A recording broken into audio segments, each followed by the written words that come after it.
Before the darkness takes over, let's make a pact, seal our agreement with a like and subscribe to summon the next nightmare.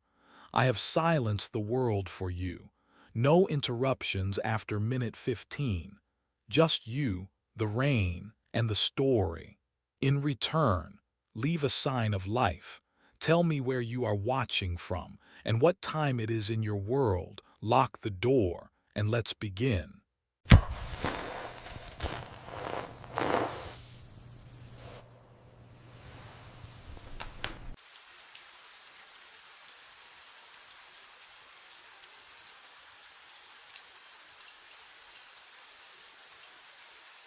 The camera mount was empty. I stood there in the ravine, flashlight beam shaking across the stripped bolts where camera 14 should have been. 90-minute hike through black forest for nothing. My breath fogged in the October cold, pine needles slick under my boots. Then I saw the note, zip-tied to the tree. White paper, my own blocky handwriting. I recognized it immediately. The words made my stomach drop. Don't go home tonight. I'm you from 6 days ahead. Something's waiting. I went home. I didn't make it. Can you imagine reading that? Your own warning from yourself. My pulse hammered in my ears. This had to be a prank. Some hiker found my camera, thought they'd mess with the forest weirdo. But the handwriting, the specific details, 6 days ahead. I read it again, hands trembling, a branch snapped behind me. Close, maybe 20 feet. I spun, flashlight cutting through the dark. Nothing, just trees, shadows layering on shadows. The forest held its breath around me and I realized how utterly alone I was. No cell signal, no backup, just me and whatever was out there. Another sound, footsteps, deliberate. Hello, my voice cracked. A figure stepped into the light, holding my camera 14. Red recording light blinking. But what I saw next would shatter everything I thought I understood about reality. The face, oh God, the face. It was mine, same scar on the left cheek, same jacket, same exhausted eyes. He looked hollow, wrong. The air around him smelled like smoke and ash, thick and acrid. He raised the camera, aimed it at me. His lips moved, voice a rasp I felt in my bones. You're already dead. I watched it happen. My mind raced back to when it started, 6 nights ago. The notification chimed at 2:13 in the morning.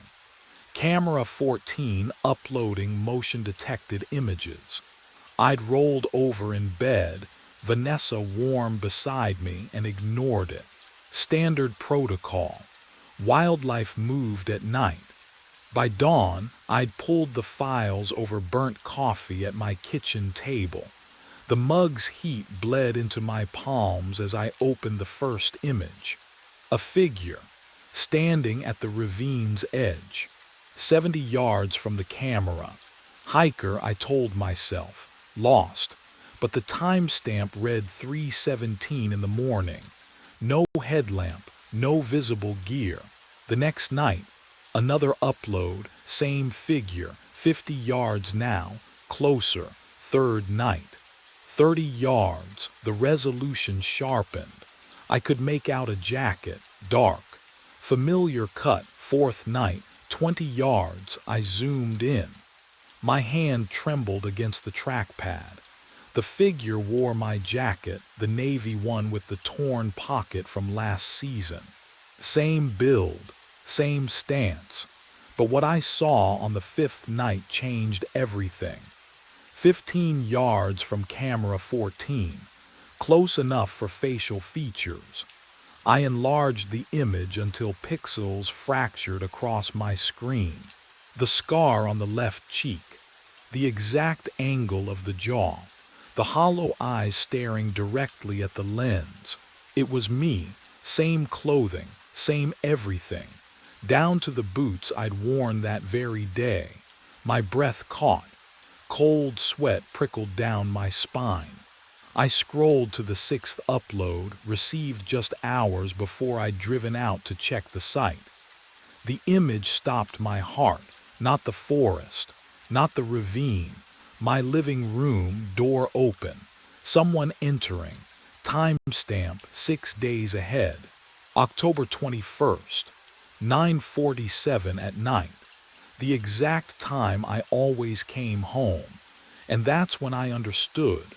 Whatever was hunting me knew my schedule better than I did. I drove, gravel pinging against the undercarriage, headlights cutting through pine shadows that swallowed the road behind me. My hands wouldn't stop shaking on the wheel. Camera 14 was 90 minutes into the forest, and I had to retrieve it. Had to see what was real. The trailhead appeared at 4:37. I grabbed my pack and flashlight, locked the truck. The forest swallowed sound here. No wind, no animals, just the crunch of my boots on frozen needles. Every 20 steps I'd stop. Listen.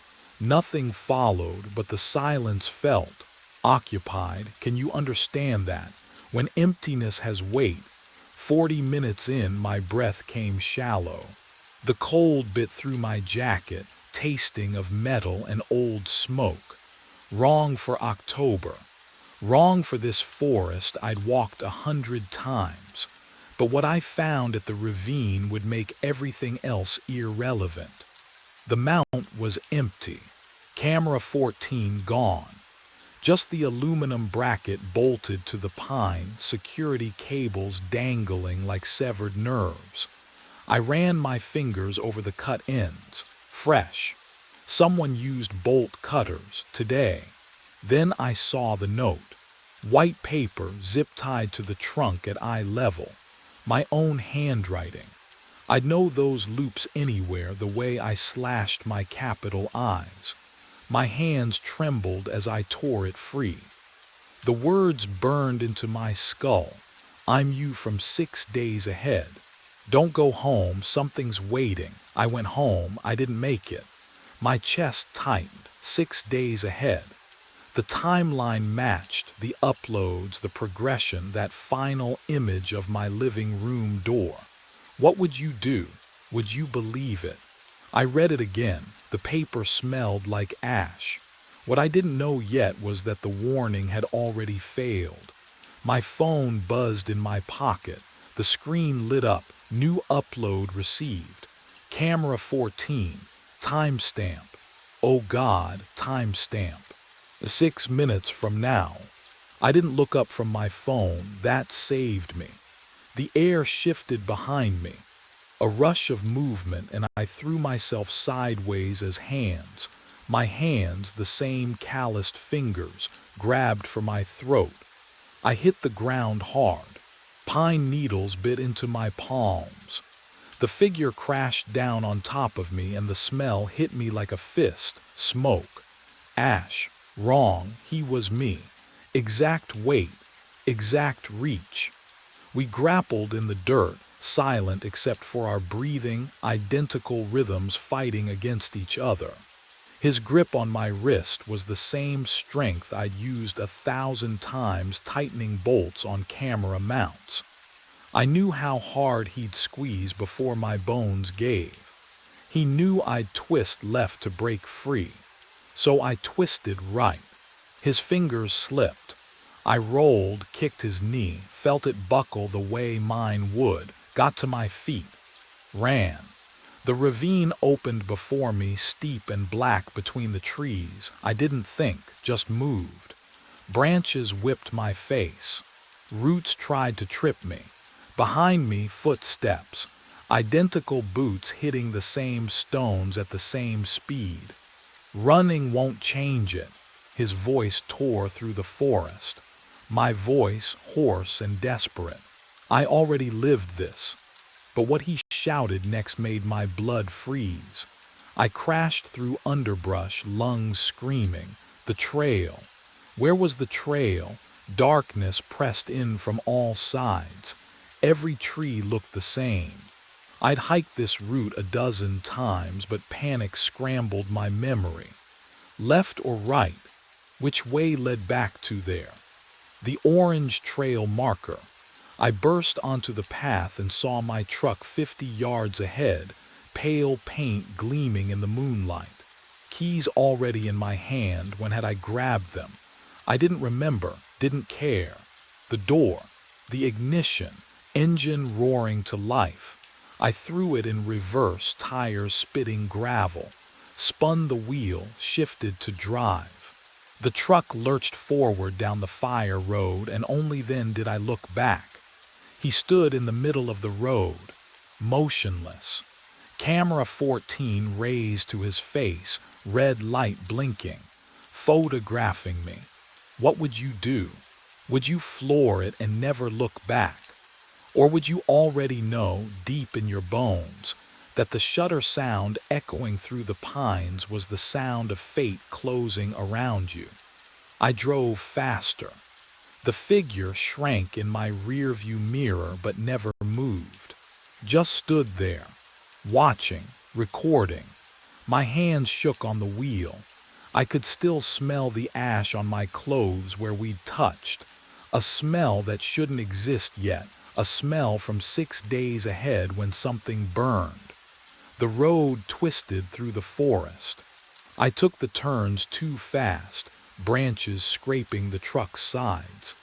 But no matter how many miles I put between us, I couldn't shake the certainty settling into my chest like ice water. He'd let me go. He'd already known I would run. He'd watched himself do it 6 days ago, and he'd photographed my escape anyway. Because whatever came next required documentation. The camera always captured what mattered. My phone lay on the passenger seat, screen dark. I didn't want to check it. Didn't want to see if camera 14 had uploaded again. Something new, something further ahead in the timeline. But my eyes kept drifting to it, waiting for the notification light to pulse. What would the next photo show? I was 20 minutes from the ranger station when my phone finally buzzed. The screen lit up. One new upload. Camera 14. Timestamp. 72 hours from now. And the preview image that flashed across my screen made me swerve hard enough to nearly leave the road. The ranger station's lights burned yellow through the trees. I yanked the wheel right, tires spitting gravel as I skidded into the empty lot. My hands wouldn't stop shaking. The phone sat in the cup holder, screen dark now, but I'd seen the preview image, just a glimpse before I'd swerved. Enough to know it was getting worse. I stumbled through the door. Hank looked up from his desk, coffee mug halfway to his lips. The station smelled like burnt grounds and pine cleaner, and something else. Something faint, like ash carried on wind that shouldn't be blowing indoors. "Breslin," he set the mug down, "you look like hell." Camera 14. My voice came out raw. There's someone in the forest. He looks exactly like me. He had the camera, he knew. Whoa. Slow down. I'm not crazy. Was I? The uploads, 6 nights of photos. The figure approaching is me, Hank. Same clothes, same scar. And the last photo shows my house 6 days ahead and trail cam malfunction. Hank leaned back in his chair, and it creaked in a way that felt wrong, delayed, like the sound arrived a heartbeat after the movement. Happens all the time. Lens flare creates doubles, or some pranksters messing with you. This isn't a prank. Then what is it? His eyes held no belief, only pity. You've been out there alone too long. Vanessa's been saying, don't. I cut him off. Just don't. But what could I say that wouldn't sound insane? What would you do if your supervisor looked at you like you'd already lost your mind? My phone buzzed. New upload received. I pulled it from my pocket. The screen felt ice cold against my palm, colder than it should have been. Hank was talking, something about mandatory psych evals and taking time off, but his words dissolved into static as I opened the file. The timestamp read 72 hours ahead. The photo showed this room, this exact office, empty. Hank's radio on the desk, microphone cord dangling, papers scattered across the floor, and on the tile beside the filing cabinet, a dark pool that could only be blood. I looked up. Hank was still sitting there, coffee mug raised again, alive and annoyed and completely unaware. The camera knew what was coming. It had already seen it happen, and I was utterly, terrifyingly alone. But the next upload would arrive even sooner than I thought. I dialed Vanessa the moment I hit the gravel road. My phone pressed cold against my ear, hands shaking so badly the truck swerved twice before I steadied the wheel. One ring, two, three. "Come on," I whispered. "Please." Voicemail. Her voice bright and professional. I hung up, tried again. Same result. My chest tightened.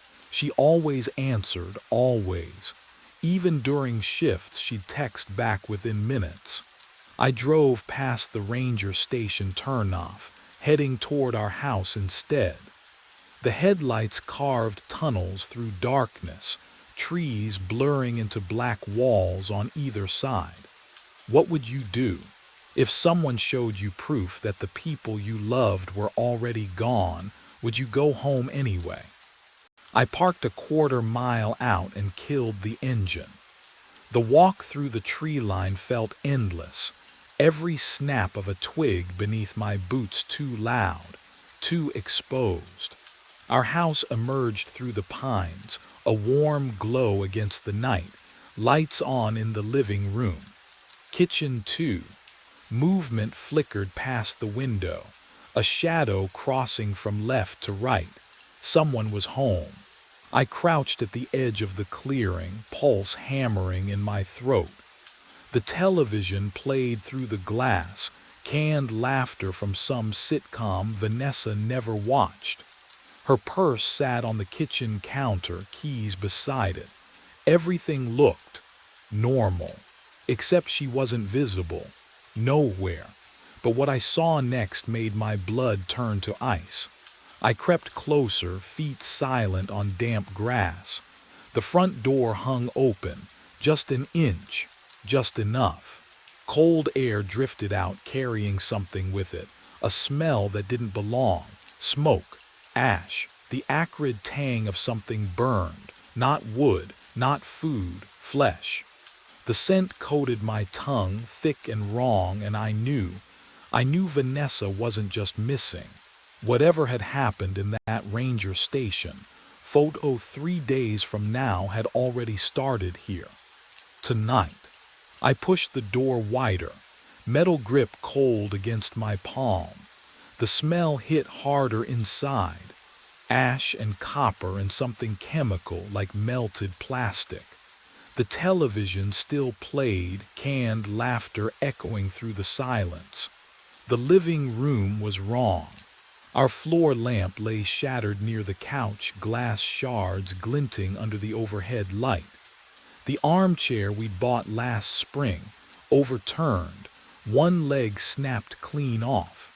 Dark droplets trailed across the hardwood. Blood. Small spatters at first, then larger, leading toward the hallway. "Vanessa!" My voice died in the stale air. I followed the trail. Each step the floorboards creaked beneath me. The sound felt obscene in the quiet. Can you imagine it? Walking through your own home, hunting for your wife's body. The blood led to our bedroom door and stopped. I shoved it open. Empty bed. sheets pulled back like she'd just risen, her phone on the nightstand, screen dark, closet door hanging open. Nothing, no one. But what I found when I returned to the living room made my skin go cold. Camera 14 sat on the coffee table, right there, in the center, lens aimed directly at the front door. The red recording light blinked steadily, patient, mechanical, still capturing, still watching. I hadn't brought it inside. I hadn't even found it in the forest. My hands shook as I lifted it. Heavy, real. The viewfinder display glowed faintly in the dim room. I pressed the review button. 168 photos captured. The number pulsed on the tiny screen. Tonight's images, all of them, time-stamped in sequence, starting hours ago, when I was still at the ranger station, when someone else was here, when Vanessa was still home. I stared at the blinking cursor. Review. My thumb trembled against the smooth plastic as I pressed review. The viewfinder glowed green. The first photo loaded. Timestamp 8:43 tonight. The front door opening. I scrolled forward. A figure stepping inside. Dark jacket. Jeans, work boots. The same ones I was wearing. The camera had been positioned on the coffee table, lens aimed at the entryway, motion triggered. Each photo captured in 2-second intervals. Photo 12. The figure turning, face visible now. My face. Can you imagine staring at yourself committing a crime you don't remember? I couldn't breathe, couldn't blink, but I kept scrolling, because I had to know. Photo 18. Vanessa appearing in the kitchen doorway, phone in hand. Her mouth open, calling out. Photo 20. The figure, me crossing the living room toward her. Photo 22. Empty frame. They'd moved out of view. The next 6 photos showed nothing. Just the overturned lamp casting shadows across hardwood. Then, Photo 29 captured movement again, but what I saw in the following images would crack my understanding of reality itself. Photo 30. My doppelganger walking back into frame. Calm, expression blank. He moved like someone completing a checklist. He approached the coffee table, reached toward the camera, adjusted the angle slightly. Photo 31, his hand withdrawing. Photo 32 through 167, a nightmare slideshow. Me carrying the camera outside. Close-up of my truck's interior, dashboard clock visible. Forest road, darkness between trees. The ravine, finally. The empty mount where camera 14 had been zip-tied. Where I'd found the note. The metallic smell of blood still hung in the air around me. I lowered the camera. I hadn't driven to the ranger station tonight to avoid coming home. I'd already been here, and whatever I'd done to Vanessa, I was about to do it again. I smashed camera 14 against the coffee table edge. The plastic housing cracked, split. The lens shattered. Tiny glass fragments scattering across hardwood. I pried open the battery compartment, ripped out the SD card, and held my lighter beneath it. The acrid stench of melting plastic filled my nostrils, sharp and chemical. The card curled, blackened, dripped onto the floor. There. Done. I called 911. My wife is missing. There's blood, please. They arrived within 40 minutes. 2 officers. The younger one swept his flashlight across the living room while his partner questioned me. You said there was blood, Mr. Breslin. I pointed to the bedroom threshold. Nothing there. The carpet clean.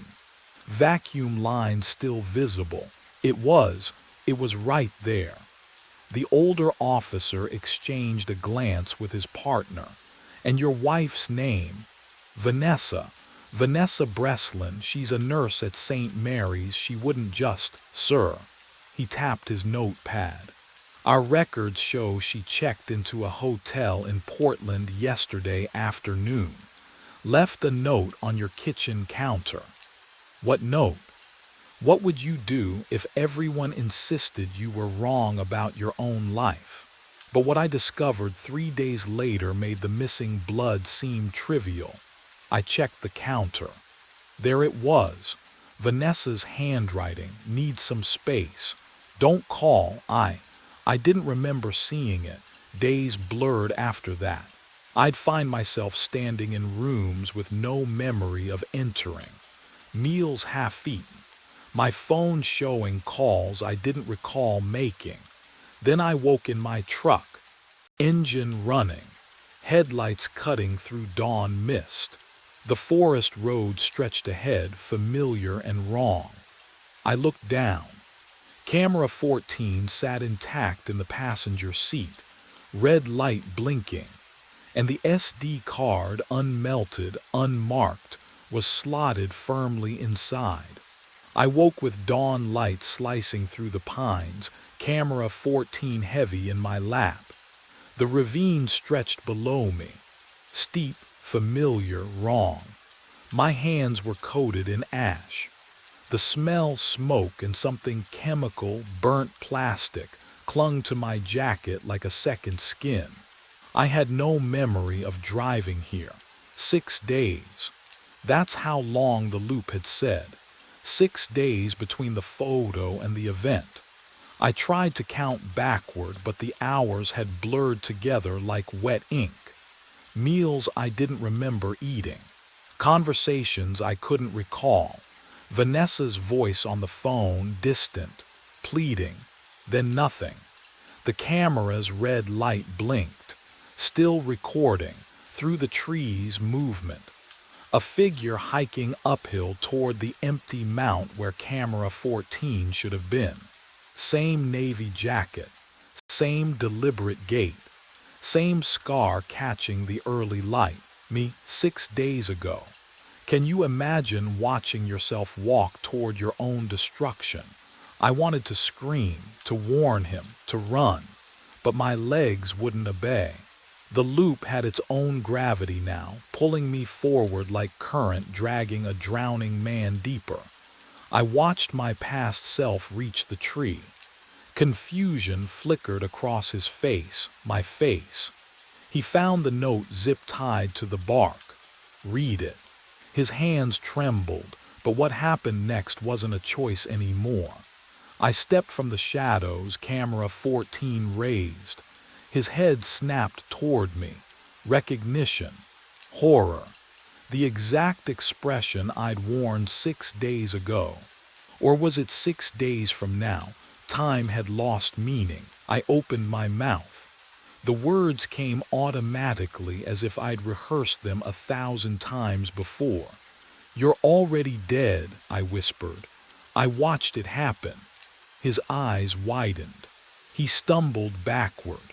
Therefore, I lunged forward, not because I wanted to, but because I already had. The loop closed around us both like a fist. I was the doppelganger now. The warning, the inevitable. And somewhere, 6 days ahead, another version of me was waking up, beginning again. The bridge was gone.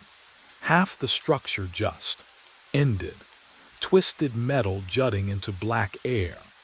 The gorge yawned beneath the headlamps at 3:14 a.m., and my hand was already slamming the emergency brake before my mind caught up. The lever shrieked down. The train did not slow. I pulled again. Harder. The brake mechanism screamed. Metal grinding against metal, that high whine that should mean friction, resistance, physics obeying the rules. But the wheels kept turning beneath me. The speedometer needle didn't drop. We hurtled forward at 43 miles per hour toward empty space. 6 passengers behind me in car 7. I could feel their weight, their silence. My mouth tasted like diesel and old coffee. The radio crackled with static, and under it, something else. A whisper that might have been coordinates, might have been a name. I yanked the brake a third time. My palm burned against the cold metal handle. The gorge rushed closer. 50 meters, 40. The collapsed section of bridge growing in the windshield like a mouth opening. But what I saw on the platform changed everything. A figure stood there, on the phantom station that shouldn't exist. Millbrook had been demolished in 2019. I'd checked the records myself, hands shaking over faded reports. Yet there it was, cracked concrete, rusted benches, and a man in a conductor's uniform, watching me. His face was mine, 20 years older, hollow eyes, worn badge catching the light. He didn't move, didn't wave, just stood there with his arms at his sides like he'd been waiting, like he'd always been waiting. The train shuddered. A vibration that started in the wheels and climbed up through the floor, through my boots, into my bones. Behind me, footsteps. All 6 passengers moving in unison, their shoes clicking against metal in perfect rhythm. I didn't turn around. 30 meters to the bridge. 20. The smell hit me then, burnt rubber and something wrong. Something that didn't belong in the clean diesel air of the southbound track. It crawled into my throat and stayed there. The older version of me raised his hand. Not a wave, a gesture I couldn't read. And that's when the metal began to shriek in earnest. 1 week before that moment, before the bridge, before the shrieking metal, I was running empty trains through the dark. The rhythm never changed. Riverside Terminal at 2:30 a.m. Southbound maintenance run. Check the tracks, test the signals, return before dawn. 42 years old, and I knew every kilometer of that line like the back of my scarred hands. The diesel smell clung to my uniform. The radio crackled with Mara's impatient voice every hour, asking for coordinates. The train wheels hummed their endless song beneath me. 3:14 a.m. The southbound track stretched ahead into nothing but darkness and scattered maintenance lights. My coffee had gone cold an hour ago. I'd stopped tasting it anyway. Then, I saw the platform. Millbrook Station materialized out of the black like a photograph developing in reverse. Yellow lights, cracked concrete, a single figure standing at the far end, motionless. My hand reached for the radio. "Dispatch, this is Callahan. I'm seeing Millbrook Station." Static. Then Mara's voice, sharp with annoyance. "Millbrook was demolished in 2019, Vincent. You're seeing reflections from the new bypass lights." But I wasn't. The figure hadn't moved, hadn't even shifted weight from one foot to the other. Something about that stillness made my throat tighten. What would you do? Keep rolling past something impossible, or trust what your eyes are screaming at you? I pulled the brake. The train slowed, stopped. The hiss of released pressure filled the cabin. Through the window, the platform waited. Real, solid. The smell of night air mixed with something else. Something faintly wrong, like ozone before a lightning strike. I stood. My legs moved without consulting my brain. The door opened with a pneumatic sigh, and I stepped onto a station that shouldn't exist. My footsteps echoed on cracked concrete. The figure stood 20 paces away, back turned, wearing a conductor's uniform identical to mine. Same navy wool, same silver buttons catching the dim overhead lights. I stopped walking. The ozone smell was stronger here, mixed with something else. Stale coffee, diesel, the scent of my own jacket after a double shift. The figure turned around. Have you ever seen your own face grown old? Not in a mirror, not imagining it. Actually standing there, looking back at you. It was me. 60 years old, maybe older. Deep lines carved around the eyes, hollow cheeks. Exhausted in a way sleep could never fix. His uniform hung loose on a frame that had forgotten how to eat properly. He held a sheet of paper in trembling hands. Vincent. His voice was mine but rusted. You need to see this. I didn't move. Couldn't. My throat had sealed shut. He stepped forward, held out the paper. A passenger manifest. The date at the top read next Tuesday, 3:14 a.m., southbound track. 6 names typed in neat rows. Vincent Callahan was listed first. Don't, his voice cracked, don't take the southbound run. When dispatch calls Tuesday night, you have to refuse. The paper felt real in my hands. Standard issue manifest.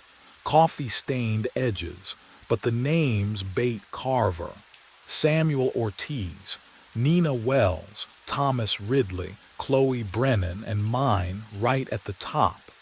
The bridge collapsed in 2019, he whispered, but the track still goes there at 3:14. It always goes there. My older self's eyes met mine. They were drowning. I've tried to stop it 11 times. He stepped back toward the platform edge. Now it's your turn. The lights flickered. When they steadied, he was gone. But what I found written on the back of that manifest would make refusing impossible. I drove straight to the county records office. 4:30 a.m. The night clerk looked at me like I was insane. Maybe I was. My reflection in the glass door showed wild eyes, conductor's uniform wrinkled from. What? Standing on a platform that shouldn't exist. Talking to myself 20 years older.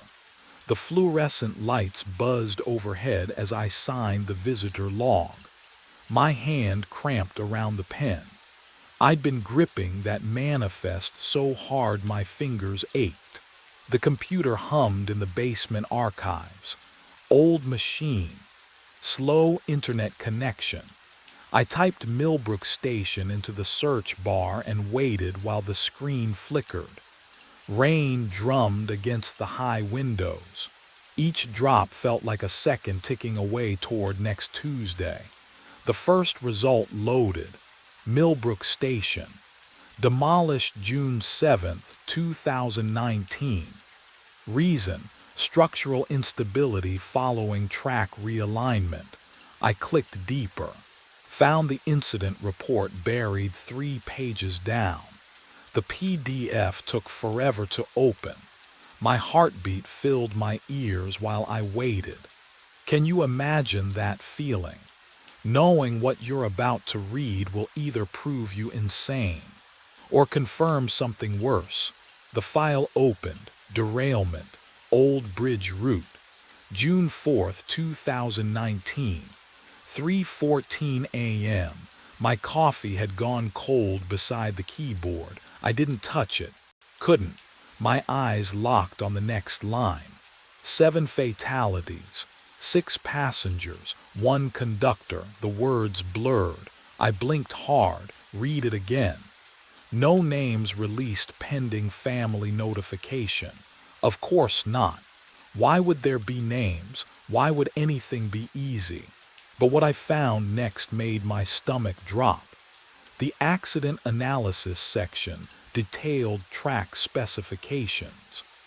The southbound bypass merged with the old line for exactly 400 meters before diverging again. During that brief overlap, trains could theoretically access the abandoned route if the switching mechanism failed. 400 meters, the same distance my older self had mentioned. The exact measurement written on the back of the manifest now folded in my jacket pocket. I scrolled faster. The report noted that the bridge structure had shown stress fractures for months before the collapse, warning signs ignored, maintenance delayed. Then one night, a southbound train carrying 7 people hit the weakened section at full speed. Half the bridge gave way. The train went into the gorge. My hands started shaking. I gripped the edge of the desk but couldn't make them stop. The screen swam in front of me. 7 dead. Same number. Same time. Same track. I clicked to the next page. There was a photograph, black and white, taken from the gorge looking up. Twisted metal tangled with broken concrete. And there, barely visible in the grainy image, something that made my breath catch, a conductor's cap, lying in the debris. It looked exactly like mine, but the detail that changed everything came in the final paragraph of the summary. I didn't call in sick. Maybe I should have. But the thought of sitting alone in my apartment with those photographs burned into my mind. No, at least on the southbound track I could move, keep my hands busy, pretend the world still made sense. Wednesday night arrived cold and clear. The maintenance run stretched ahead like always, empty cars, buzzing fluorescents at Riverside Terminal, the steady rhythm of rails beneath my boots. I'd done this route for 17 years, every switch, every signal, every curve memorized in my bones. At 3:13 a.m., I poured coffee from my thermos. The steam curled up, smelling burnt even though I just brewed it. My hand shook. Coffee slopped over the rim. Then, the radio crackled. Not voices, not dispatch, just static, low and grinding like teeth on metal. It filled car 7 with a sound that made my jaw ache. I reached for the volume knob. 3:14 a.m. The static stopped. The silence that followed felt worse. Can you imagine that? When quiet becomes the thing you fear. I sat there in my cabin, coffee cooling in my hand, and understood that something had changed. The air tasted metallic. Wrong. Thursday night. Same route. Same empty cars. I told myself it was atmospheric interference. Solar flares, something rational. 3:14 a.m. arrived. The static returned, louder this time, angry, and beneath it I heard footsteps, slow, deliberate, moving through car 6 behind me. I was alone on that train. I'd checked. Twice. Before departure and again at the first signal stop. But those footsteps didn't care what I'd checked. They moved closer. Boot heels on metal flooring. 1, 2, 3, 4. I spun around. Empty doorway. Empty car beyond. Just shadows and the smell of diesel. But what I didn't know yet, what I wouldn't understand until much later, was that I wasn't hearing footsteps from outside. I was hearing them from another time entirely. Friday night I found the manifest. It sat on my clipboard in car 7. Crisp white paper. Passenger manifest dated Tuesday next week. 6 names typed in perfect columns: Bate Carver, Samuel Ortiz, Nina Wells, Thomas Ridley, Chloe Brennan, and, Vincent Callahan, my name listed first. I stared at it until the letters blurred. My mouth went dry. This wasn't procedure. Dispatch sends manifests electronically always and never for maintenance runs. Never with the conductor's name as a passenger. My fingers felt numb as I lifted the paper. It was real, solid. The ink didn't smudge. I walked to the window, cranked it open. Cold air rushed in, biting my face. I threw the manifest into the night, watched it tumble into darkness between the rails. Gone. Problem solved. Just stress and lack of sleep playing tricks. I'd call my doctor, get something for the insomnia. Maybe take a few days off after Tuesday's shift. Saturday night I arrived early for my run. Checked car 7 top to bottom. Inspected my clipboard. Empty metal clip. Nothing else. Relief settled over me like a blanket. See, just exhaustion. The mind invents what it fears. I'd learned that after the divorce when I'd hear Emma's voice calling from empty rooms. 3:14 a.m. Static, footsteps, and, oh God. When I looked down at my clipboard, the manifest had returned. Same paper, same 6 names, same date. But this time there was something else. Something I'd missed before, or something that hadn't been there. At the bottom of the page, in handwriting I recognized as my own, though I'd never written it, were coordinates. Numbers that marked a single location. The old bridge, 400 meters down the southbound track. Sunday, Monday, every night the same. Static at 3:14. Footsteps that stopped just outside my door. The manifest reappearing no matter how many times I destroyed it, burned it, tore it to pieces, buried it in the terminal trash. Each morning it returned to my clipboard, fresh, perfect. Waiting, I stopped sleeping, stopped eating. The other conductors noticed but didn't ask. You learn not to ask in this job. Everyone carries something. But none of them carried this. Tuesday was coming, the date on the manifest, and somewhere deep in my chest, in a place beyond logic or hope, I knew I would report for that shift, knew I would board that train, knew those 6 passengers would be waiting. What I didn't know was whether I was trying to prevent the derailment or fulfill it. Tuesday came. I stood in Riverside Terminal at 2:45 a.m., watching my reflection warp across the polished floor. The coffee in my thermos had gone cold hours ago. Diesel fumes mixed with something else, something burnt, like copper wire left too long on a hot stove. My hands wouldn't stop shaking. The platform stretched empty in both directions. Fluorescent lights buzzed overhead, their rhythm matching my pulse. I checked my watch. 2:46. 47. The radio crackled to life. Callahan. Mara's voice cut through the static, sharp and efficient as always. Special assignment.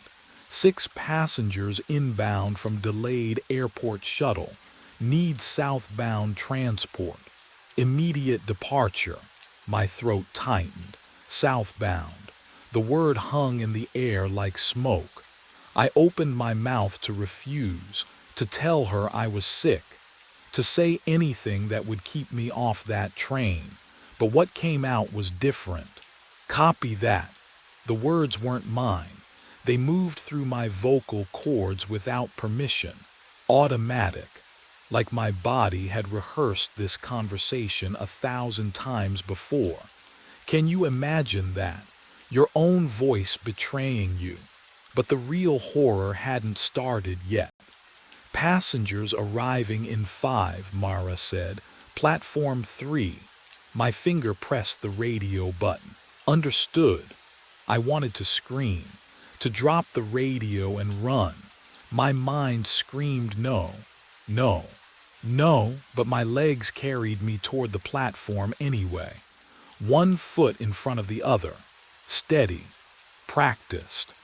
The metal railing felt ice cold under my palm, slick with condensation that shouldn't be there in October.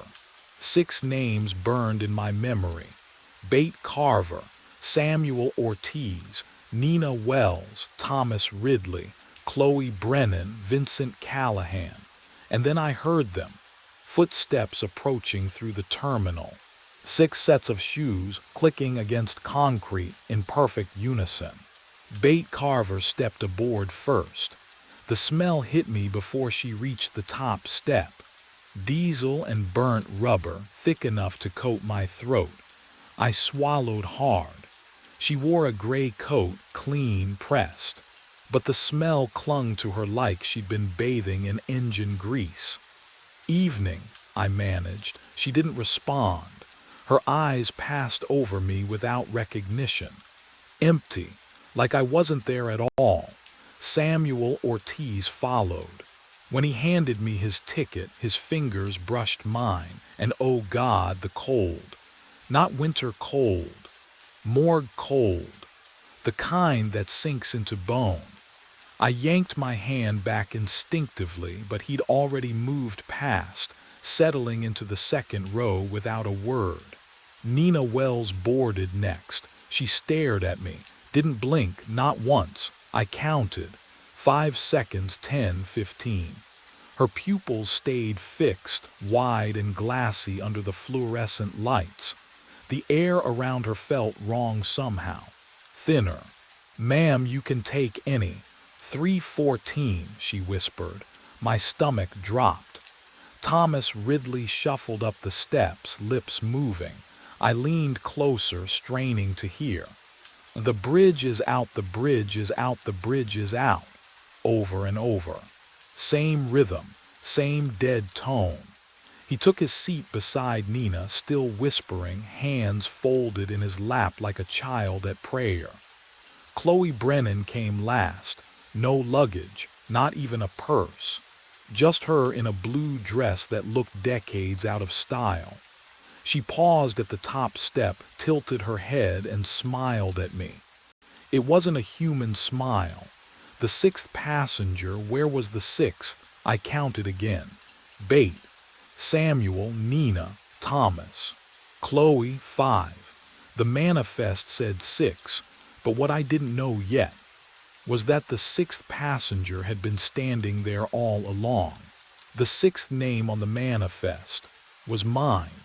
The realization hit like ice water. I turned from the passenger manifest, hand trembling against the cabin wall, and faced the windshield. Darkness rushed past. The rails hummed their monotonous song. Then the air changed. It smelled wrong, like ozone and rust and something older, the kind of smell that clings to abandoned places. My watch read 3:14 a.m. exactly. The train's rhythm slowed without me touching the controls. And there, oh God, there it was. Millbrook Station materialized from nothing. The platform glowed under fluorescent lights that shouldn't exist. Benches, a faded schedule board, all of it solid, real.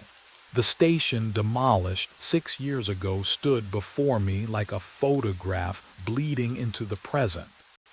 A figure waited on the platform.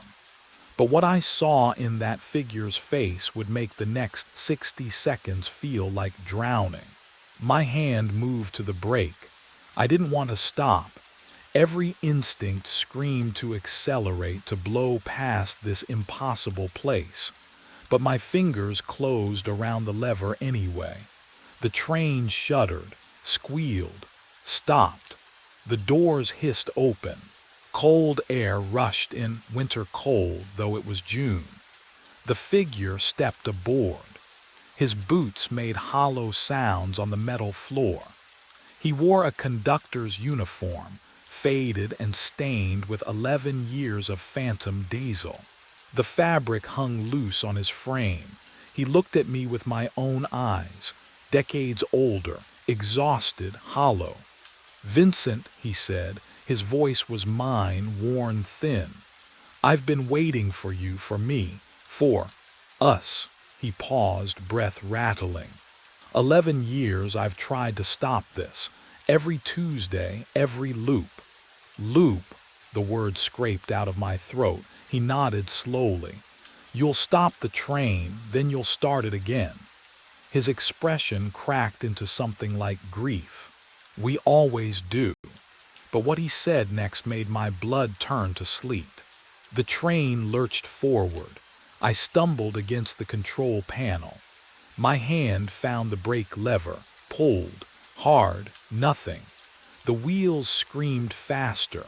The vibration climbed through my boots into my bones. Metal shrieked against metal, that sound you feel in your teeth, scraping behind your eyes. Behind me, movement. I turned.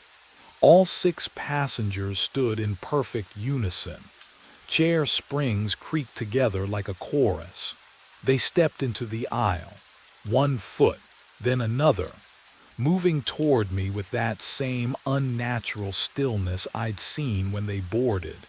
Bate Carver at the front, Samuel Ortiz behind her, Nina Wells clutching her stopped watch. Their faces, oh God, their faces were mine, not copies, not masks. My face at 20, my face at 35, my face gaunt and hollow at 50.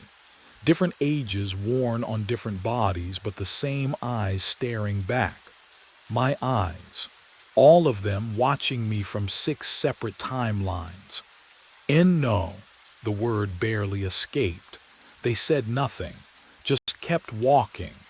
The smell of burnt rubber thickened in the narrow cabin, diesel and something worse beneath it, something rotting. The train accelerated harder. Through the windshield, the darkness peeled away. The old bridge materialized. Half its iron skeleton jutted over the gorge, the other half, gone. Just empty air and a 400-meter drop into black water. My hands flew to the controls. Emergency brake, manual override, the throttle lever. Nothing responded. The passengers were 3 meters away. 2. Their mouths moved in sync, whispering coordinates I couldn't quite hear. Metal groaned. The rails beneath us twisted. The world tilted left, then right, then up became down, and down became everything inverted. And in that final moment before the bridge, I understood what waited at the bottom of the loop. Cold concrete pressed against my cheek. I opened my eyes. Platform lights flickered overhead. The same yellow sodium glow. My mouth tasted like copper and diesel. I pushed myself up. My hands. When did they get so weathered? Deep lines carved across the knuckles, liver spots. I looked down at my uniform, worn, frayed at the cuffs. The fabric had that permanent crease of years, not days. My watch. I twisted my wrist. The date glowed back at me. 11 years. 11 years. Forward, the memory of the crash flooded back. The inverted world, the bridge, the passengers with my face. I touched my jaw, older, skin sagging. I ran my tongue over my teeth. One missing in the back. Oh God. The platform stretched in both directions. Empty. Silent. No exit signs, no stairs, just the tracks and the phantom station that should not exist. But I knew what came next. I had always known. A low rumble vibrated through the concrete. I turned. Headlights pierced the darkness. 3:14 a.m. The southbound maintenance train rounded the curve. Same route, same speed. My chest tightened, not from fear anymore, from recognition. The train slowed. I stepped to the edge of the platform. The headlights washed over me and I saw him through the cabin window. Younger, 42, eyes not yet hollowed by this place. Me. He looked confused, frightened. His hand hovered over the brake. I raised my hand, slowly. The gesture I remembered seeing 11 years ago, or was it 1 week ago? Time had no meaning here. The train stopped. He would step out. I would give him the warning. The manifest. He would try to change things, and next Tuesday, he would crash anyway. The loop begins. The fabric felt wrong the moment I touched it. Cold. Too cold for something that had just finished a hot cycle. I pulled the bundle from washer 7, and the fluorescent lights overhead buzzed louder, as if they were listening. The smell hit me next, detergent, yes, but underneath, something metallic, copper. I unfolded the wet uniform, navy blue, security guard patch on the shoulder, and stitched across the chest pocket in white thread, Owen Brady, my name. My hands shook as I dug deeper into the drum. Keys, my keys, the ones with the bottle opener keychain my sister gave me 3 years ago. My wallet, leather warped and swollen. And a phone, not mine, newer. I pressed the power button. The screen lit up my face in cold blue light, and there was only one file saved. A video, time-stamped 6 months ago. January 14th. I should not have played it. The footage was grainy, security camera quality. The parking lot outside, I recognized the cracked asphalt, the 2 flickering streetlights. A man walked toward a sedan. He moved the way I move, shoulders hunched, hands in pockets. Then headlights flooded the frame. The impact was soundless, but I heard it anyway. The wet crunch of metal meeting bone. The body, my body, crumpled against the hood and rolled to the pavement. The car did not stop. Tail lights disappeared into the dark. The timestamp blinked, 1:30 a.m., but that was impossible. I had never worked here 6 months ago. I had never. The door chime rang. I looked up. A man stood in the entrance, garbage bag in hand, staring at me with hollow, unblinking eyes. The clock on the wall read 1:30 a.m. What he did next would prove I had been dead all along. My mind raced back. 4 nights earlier. The shift had started like all the others. 10 p.m. Fluorescent lights buzzing overhead, that sharp detergent smell already burrowing into my nostrils. Dennis came in first, hauling his bundled sleeping bag, nodding at me with that cracked tooth smile. I nodded back. We never talked much, but the acknowledgement mattered, you know. It was the only proof I existed some nights. Patty arrived around 11. Same anxious shuffle, same 3 blankets. She loaded washer 9, avoided eye contact, fed the machine quarters 1 by 1. The metallic clink echoed in the empty space. I busied myself wiping down the folding tables, pretending I had purpose. The hours crawled. Dennis left around midnight. Patty's dryer hummed its monotonous song. I scrolled my phone, refreshed emails that never came, checked messages from people who had stopped asking how I was. Can you imagine that kind of loneliness? Not dramatic, just hollow, but what happened at 1:30 would change everything. The door chimed. A man entered, tall, gaunt, eyes sunken like he hadn't slept in weeks. He carried a black garbage bag, the plastic crinkling with each step. His shoes squeaked on the linoleum. Patty glanced up, then quickly away. He went straight to washer 7. I watched him load the clothes, slow, deliberate, like he was performing surgery. He fed quarters into the slot, 8 of them. The machine chugged to life, water gushing, drums spinning. And then he just sat there, in the plastic chair across from it, staring, not glancing, not checking his phone, staring, unblinking. The washer hummed its cycle. I felt the vibration through the floor. 45 minutes passed. The spin cycle finished with that final mechanical groan. The man stood, walked to the door, and left. He didn't take the clothes. And that's when I realized something was very, very wrong. He came back the next night. Same time, 1:30 exactly.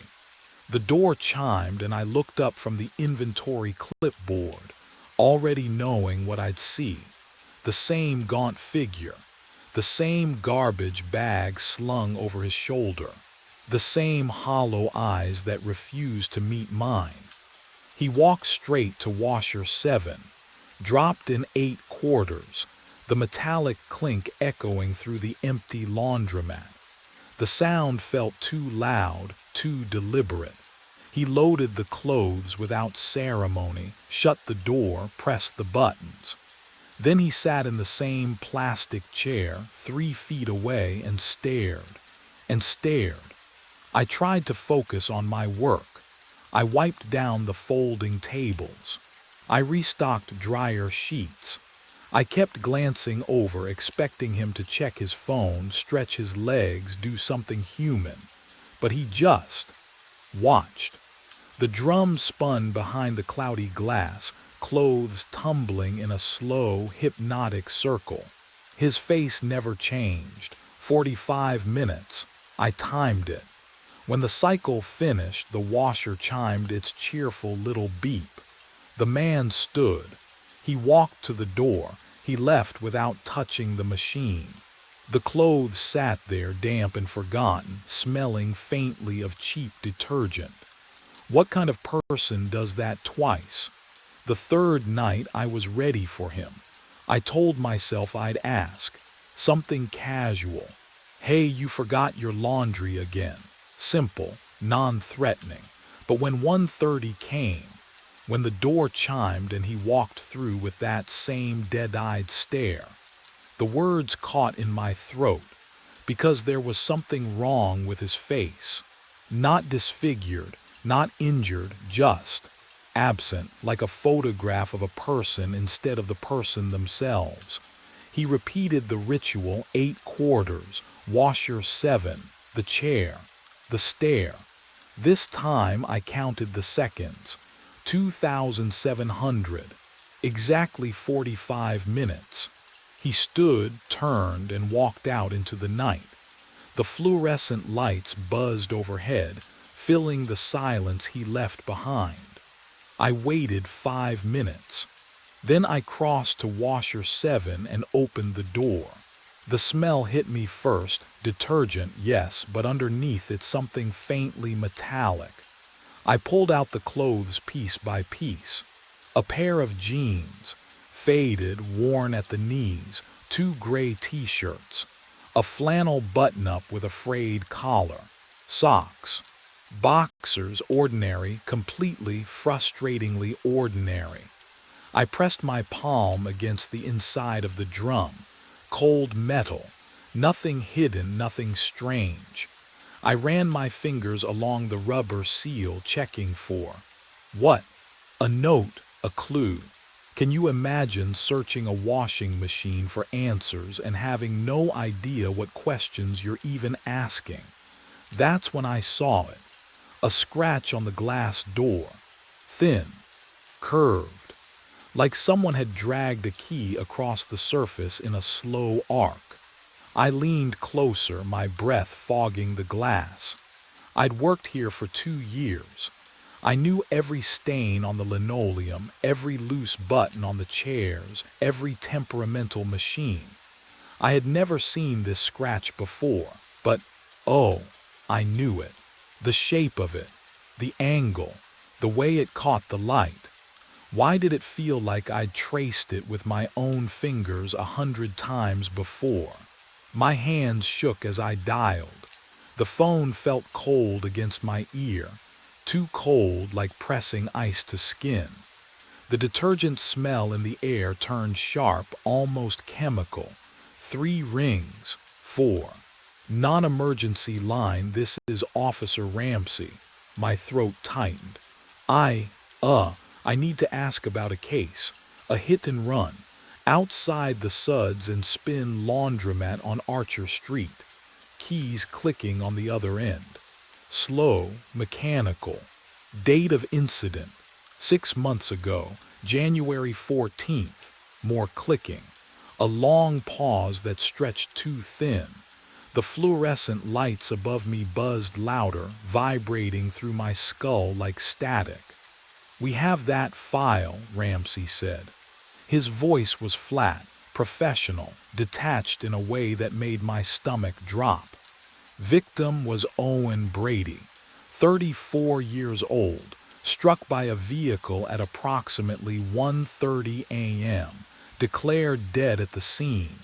The floor tilted. That's me," I whispered. "I'm Owen Brady." Silence.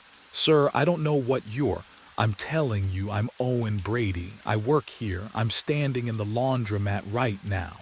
"Sir." His tone shifted, careful.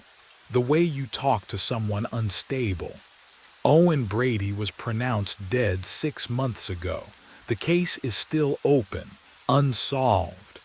The phone slipped in my sweat-slicked palm.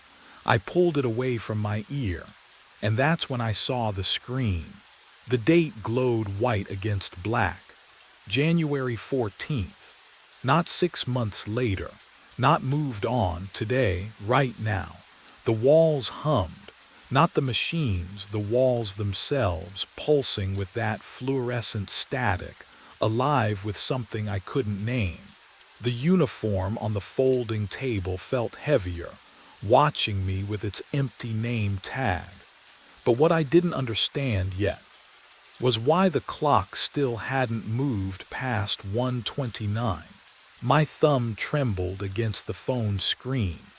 I typed my own name into the search bar. The blue glow threw shadows across the dryer behind me, made the fluorescent hum overhead sound louder, sharper. The detergent smell turned metallic in my throat. The first result appeared. Owen Brady. January 14th, deceased. I tapped it. The obituary loaded in pieces, photo first, then text.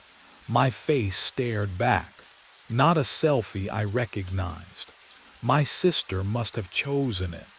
The article beneath used words like tragic and unsolved and community loss. I scrolled past the service details, past the survived by line that listed my sister Claire, my parents, past the part that said in lieu of flowers. I kept scrolling. But what I found next would prove far worse than any obituary. The news article appeared third in the search results. Local man killed in hit-and-run outside laundromat. I clicked. The page loaded slowly, each line of text appearing like a sentencing. The journalist had been thorough. Time of impact. Approximately 1:45 a.m. Victim pronounced dead at scene. No witnesses. Security footage inconclusive. There was a photo. Grainy, dark parking lot. Yellow police tape. And beneath a blue tarp in the center of the frame, a shape. My shape.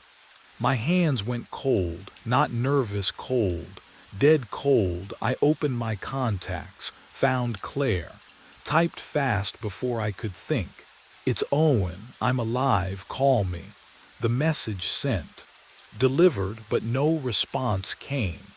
No 3 dancing dots. Nothing. I dialed my landlord. The phone rang once, then a recorded voice. "The number you have reached has been disconnected." I tried my parents. Disconnected. I tried the convenience store below my apartment, disconnected, every number I called, every person I texted, led nowhere. But then I heard something that made my blood freeze entirely. I wasn't going to wait until 1:30. The clock above the register read 1:15 a.m., 15 minutes before whatever was supposed to happen, before the man came through that door, before time folded in on itself again. I grabbed my jacket and shoved my phone into my pocket. My hands shook, but I moved anyway. The fluorescent lights hummed louder as I crossed the tile floor. Each step echoed wrong, like the room was listening. I reached the front door and pulled. Nothing. I pulled harder. The handle was ice cold under my palm, colder than metal should ever feel indoors. The lock was turned to open position, but the door wouldn't move. "Come on," I whispered. My breath fogged in front of my face. When did it get so cold? I slammed my shoulder into the glass. Pain shot down my arm. The door didn't even rattle. It felt solid, immovable, like pushing against a wall. But the building had other plans for me. I turned and ran for the back exit, the employee door near the storage closet. Locked. I fumbled for my car keys, thinking maybe I could just drive through the damn window if I had to. What would you do, trapped in a place that shouldn't be able to hold you? I sprinted into the parking lot through the side door. It opened. Relief flooded through me for half a second. My sedan sat under the flickering streetlight. I jammed the key into the ignition and twisted hard. The key snapped. Clean. Sharp. The metal broke in my hand like it was made of glass. I stared at the jagged edge, and the detergent smell from inside rolled over me in a wave, thick, chemical, suffocating. Then I blinked. The clock read 1:29 a.m. I was standing in front of washer 7. The door was already open, waiting. Inside, folded neatly, the uniform lay damp and ice-cold against my fingers. What happened in those missing 14 minutes, I still can't fully explain. But I knew one thing with absolute certainty: something was coming. And this time, I wouldn't be able to run from it. The door chime rang. 1:30 a.m. Exactly. He walked in with the garbage bag just like before. Same stride, same blank expression. But this time I was waiting. This time I wasn't going to let him load that washer and disappear into the fluorescent hum. "Stop," my voice cracked. "Just stop." He froze 3 feet from washer 7. The bag slid from his grip, quarters rattling inside. Up close I could see the exhaustion carved into his face. Lines too deep for sleep deprivation alone, shadows under his eyes that looked permanent. "You know," I said. My hands trembled. "Don't you? You know what's happening." His mouth opened, closed, opened again. "I'm sorry." The words came out like a confession pulled from somewhere deep and rotten. "I'm so sorry, Owen, my name." He said my name. "Who are you?" "Leonard Watts." He swayed slightly as if standing required effort he no longer possessed. I am, the driver." The fluorescent lights buzzed louder. The room tilted. "You hit me." The words felt strange in my mouth. 6 months ago, in the parking lot. He nodded, once, sharp, final, and now I'm trapped. His voice barely rose above a whisper. "I wake up every night at 1:30 a.m. I drive here. I watch you." He swallowed hard. "I watch you walk outside. I hear the impact. I see you fall. Can you imagine that? watching someone die every single night, the same death, the same moment. But what he said next made my blood freeze. I've tried everything, Leonard continued, his voice hollow. Warnings, blocking the door, slashing my own tires. Nothing works. He looked at me then, really looked at me, and I saw something worse than guilt in his eyes. Desperation. You always walk outside, and time resets. The smell hit me then, sharp and unmistakable. Gasoline, burnt rubber, clinging to his jacket like a ghost that wouldn't let go. The scent crawled into my nose, my throat, familiar in a way that made my stomach turn. I stepped back.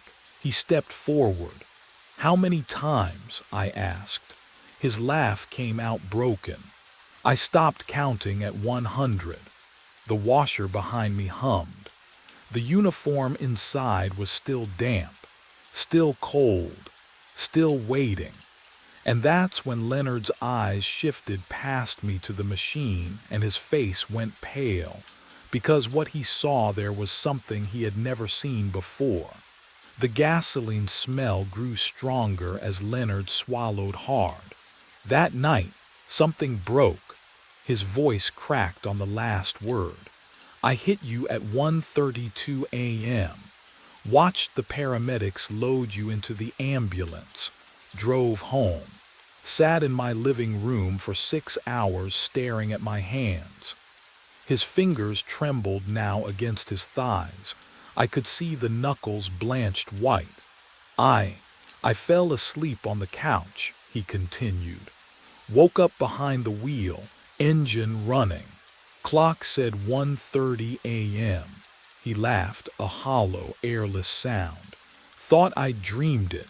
Then I saw you through the window folding towels at the counter. The fluorescent lights hummed louder. My mouth tasted like copper. How many times? I whispered. 147. The number fell between us like a stone. Give or take. I stopped counting after 90. What would you do if you killed someone and had to watch it happen again, and again, and again?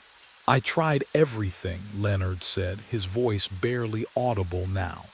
First time I ran inside, warned you, begged you not to go outside. You looked at me like I was insane. He rubbed his face with both hands. You walked out anyway at 1:58 a.m., right on schedule. But what he told me next changed everything. I disabled my car, slashed the tires, threw the keys into the storm drain. His eyes were bloodshot, rimmed with exhaustion I could almost feel in my own bones. Doesn't matter. The loop resets every time you step outside, every single time. And I wake up in the driver's seat, with the engine already running. The parking lot engine idled louder beyond the glass.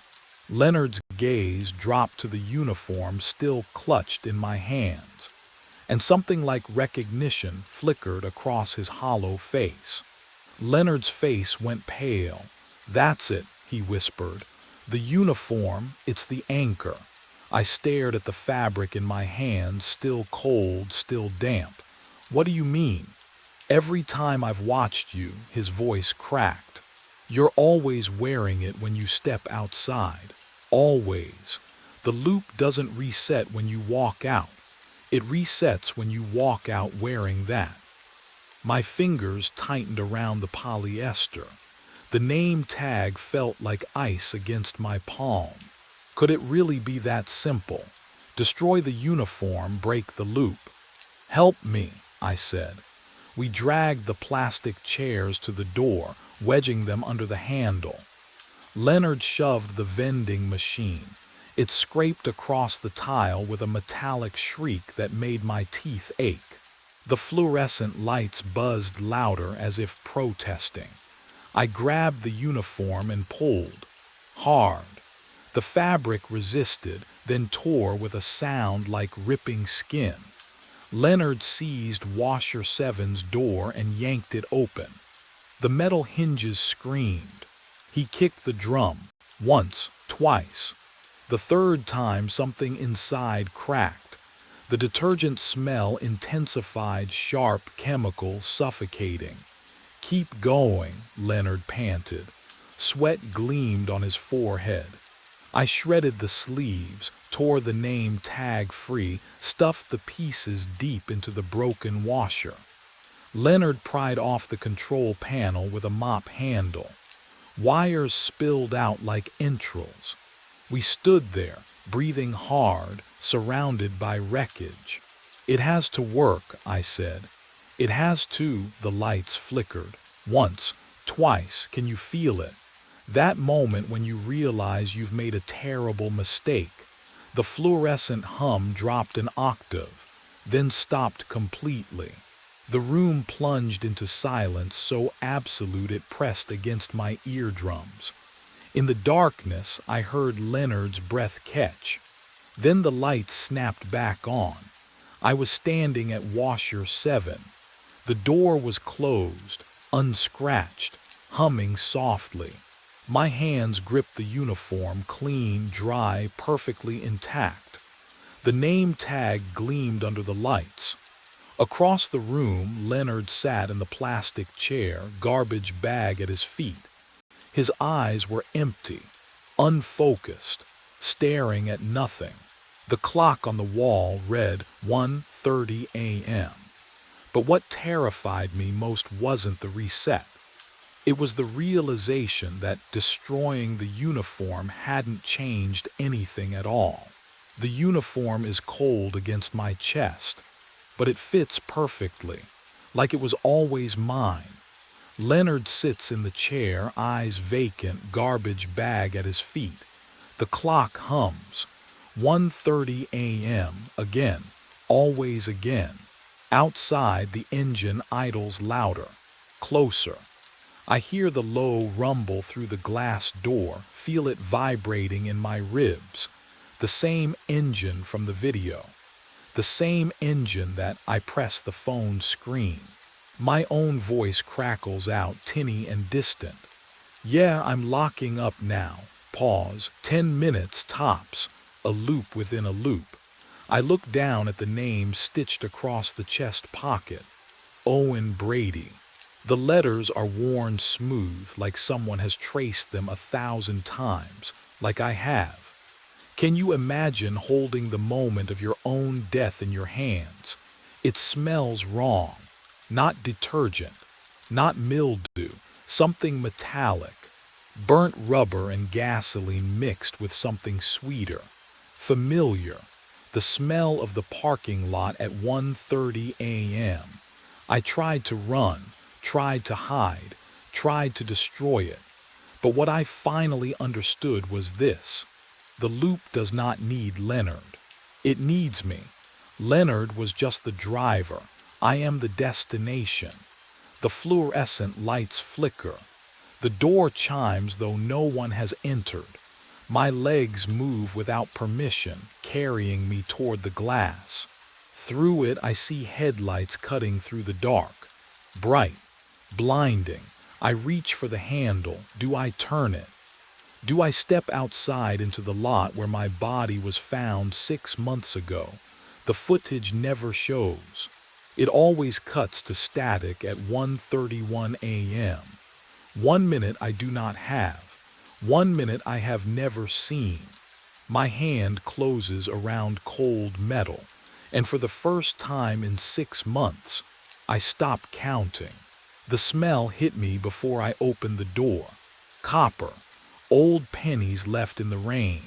That's what death smells like when it's been sitting for 6 hours, waiting for someone like me to scrub it away. Apartment 11C, Riverside Towers, Detroit. 9 p.m. on a Tuesday, and I'm alone with what's left of Frank Delaney. Except Frank's body was already gone. I knelt on the bathroom floor, bristle brush in hand, working ammonia into the grout between tiles. The cold ceramic bit through my jeans. Every death leaves a stain. Some you can see, some you just feel in the air, thick and wrong. This one had both. The apartment was colder than it should have been. November cold, sure, but this was different. This crept under your skin and stayed there. I scrubbed harder, focused on the rhythm. Bristles against tile, tile against my knees. The work kept me numb, and numb was good. Numb meant I didn't think about. The shower turned on behind me. I froze, brush mid-stroke. Water drummed against the tub, steady, deliberate, not the sputter of old pipes or a slow leak. Full pressure, like someone had just twisted the handle. But what I heard next would make me question everything I thought I knew about being alone. I stood slowly, ammonia bottle slipping from my grip. The steam was already rising, filling the small bathroom, clinging to the mirror above the sink. Thick, unnatural, too much steam too fast, and then, oh God, then I saw it. Words forming in the condensation. One letter at a time, finger drawn, I'm still here. My breath caught, I watched you arrive. The temperature dropped. My exhale came out in a white cloud. I can't leave until someone sees me. I spun toward the shower. No footprints on the tile. No shadow behind the curtain. The water. Can you feel this? The water was ice cold. I backed out of the bathroom. Fast. The steam clung to my jacket like wet fingers, and I needed air that didn't taste like someone else's terror. The living room offered no relief. The copper smell hit me stronger here, metallic and wrong, coating the back of my throat until I could almost taste blood. That's when I saw what had been done to my supplies. The bottles, the rags, the industrial scrub brushes I'd left on the tarp near the door. Someone had arranged them on the stained carpet in a perfect outline. Arms spread, legs slightly bent, head tilted left. The exact position Frank Delaney's body had been in when they found him on the couch 6 hours ago. I hadn't done that. My hands went cold. I'd been in the bathroom for, 15 minutes? 20. Long enough for someone to move every single item with surgical precision. The bottles formed ribs. The rags traced fingers. Even my box cutter marked where his throat would have been. But what I found next made the bathroom seem almost normal. The breathing started behind me. Soft. Wet. Coming from the bathroom I just left. A steady rhythm like someone standing in the shower, chest rising and falling behind that mildewed curtain. Can you imagine hearing that in an empty apartment? Knowing you checked, knowing you saw nothing, I should have left. Every instinct I'd honed over 6 years of cleaning death scenes screamed at me to grab my keys and go. But my legs moved toward the sound instead, pulled by something I still can't name. The shower curtain hung still. No shadow behind it. No feet visible at the bottom. I grabbed the plastic edge. Pulled. Nothing except for the handprint.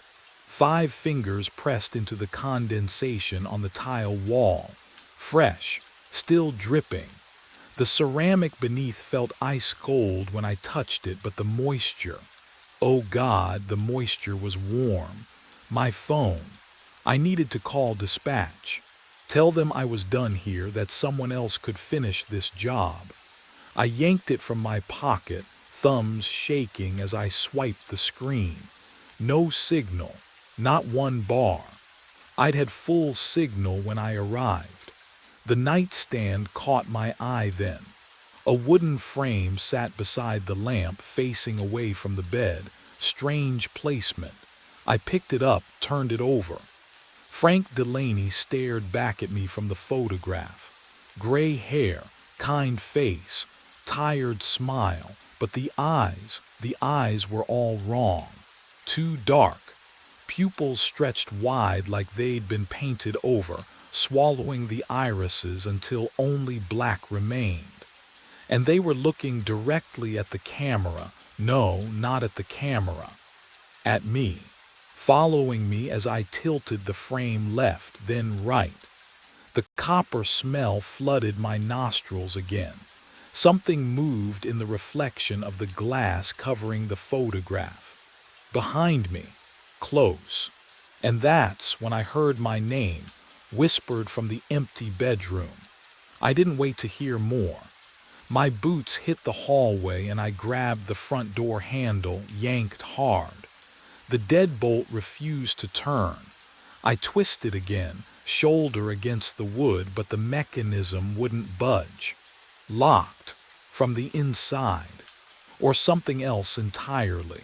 The windows. I spun toward the living room. Every pane had been painted shut. Layers of old ivory coating the frames like scar tissue. How had I not noticed when I arrived? My watch read 9:43. Shift ends at 5 a.m. 7 hours. 7 hours trapped in apartment 11C with whatever knew my name. The temperature dropped so fast I could see my breath. Not gradual, not creeping cold. One moment I'm sweating under my work jacket. The next I'm exhaling fog into air that smells wrong, metallic, like sucking on a penny. The copper smell from earlier had spread. It coated my tongue now. Then, the water started. Bathroom faucet first. A distant hiss. I turned and the kitchen sink joined in steady rush of water hitting stainless steel. Then the shower. The tub. Every pipe in the apartment wailing at once. A chorus of pressure and flow that made my skull ache. But I hadn't touched anything. What would you do? Stay in the hallway. Go shut them off one by one. I stood frozen because shutting off the water meant going back into those rooms. And something in me knew that's exactly what it wanted. The footsteps started while I hesitated. Bedroom. Slow, deliberate. The creak of floorboards under weight, heel, toe, pacing from the closet to the window and back. Heavy steps. A man's gait. Frank Delaney had been 140 pounds according to the work order. This sounded heavier. The faucets cut off simultaneously. Silence hit like a fist. Ringing silence. The kind that's worse than noise because you're waiting, every nerve screaming for what fills it next. My pulse hammered in my ears. The footsteps had stopped too. Everything stopped. I stared at the bedroom door. A shadow passed beneath it, left to right. Slow, blocking the thin line of light from the window inside. Then it paused, directly center, like someone standing just on the other side of the door deciding. My breath caught. The air tasted like old blood now. The voice came from everywhere and nowhere. Cole, Barrett. Not Cole. Not just my first name whispered from some distant room. My full name. Spoken clearly, intimately, like whoever said it had known me for years. The syllables bounced off the walls, layered, echoing from the bathroom and kitchen and bedroom simultaneously. How does it know my full name? I'd never been to this building before tonight. Frank Delaney was a stranger. Dispatch doesn't give clients my last name. It's not on my uniform, it's not my flashlight died. The beam guttered once, twice, then pure black. I fumbled for my phone. The screen flashed on, battery icon glowing. 3%. I charged it fully before the shift. 6 hours of juice minimum. I watched the number drop as I stared. 2%, 1%. The screen went dark in my hand, and I realized something far worse than being trapped. Whatever was in apartment 11C didn't just know my name. It had been waiting specifically for me. The bathroom light flickered on by itself. I didn't touch the switch. Hadn't moved from where I stood, frozen, phone dead in my hand. But the fluorescent buzz filled the apartment, and pale yellow light spilled across the tiles. The mirror showed someone standing behind me. My breath caught. I spun around. Nothing. Empty hallway, just the copper smell thickening in the cold air. When I turned back, there he was, an old man, 60s maybe older, gaunt face, eyes that pleaded. His mouth opened, closed, opened again, but the voice came from the living room. You can see me." The words didn't match his lips. The delay wrong, like watching a movie with broken audio. He raised one translucent hand and pointed, not at me but past me, toward the living room carpet. I stepped backward into the hall, checked the living room directly. Empty. But in the dark TV screen, there he was again. Same man, same desperate expression, pointing at the floor where I'd scrubbed for an hour. "Under," the voice whispered from behind the couch. "You missed. Under." My hands trembled as I knelt, peeled back the corner of the stained carpet. The floorboards underneath were darker than they should be. Not water damage, not age, blood, dried, months old, maybe more. Something touched the back of my neck. Cold, so cold my skin burned. But when I jerked away, my fingers came back sticky and warm. What leaves ice that feels like fever? The mirror man's mouth moved again, frantic now, and this time the sound came from inside my own skull. "They said I died alone, but someone was here. Someone watched." The bloodstain spread wider than Frank Delaney's body outline, and that's when I understood what he needed me to see. I backed away from the mirror, from him. My neck still burned where he'd touched me, that sticky warmth spreading down my collar. The nightstand sat beside the sagging couch. A leather journal rested there, spine cracked, pages swollen from humidity. I picked it up. The leather was cold, unnaturally cold, like it had been stored in a freezer. When I opened it, the smell hit me. Old paper and dust, but underneath, copper. Same smell that saturated this whole apartment. The handwriting trembled across the first page. January entries about groceries and television shows. February complaints about building maintenance. March, nothing. Then April resumed. Gaps everywhere. Like he'd forgotten weeks at a time, I flipped to the end. November 3rd, the day before they found him. Daughter called, asked for money again, didn't ask how I was. Next line, "If I die alone, will I know it?" My chest tightened. Can you imagine writing that? Knowing in your bones that nobody would check on you. That days might pass before anyone noticed. The apartment felt warmer. I looked up. Frank's reflection in the dark television screen had softened.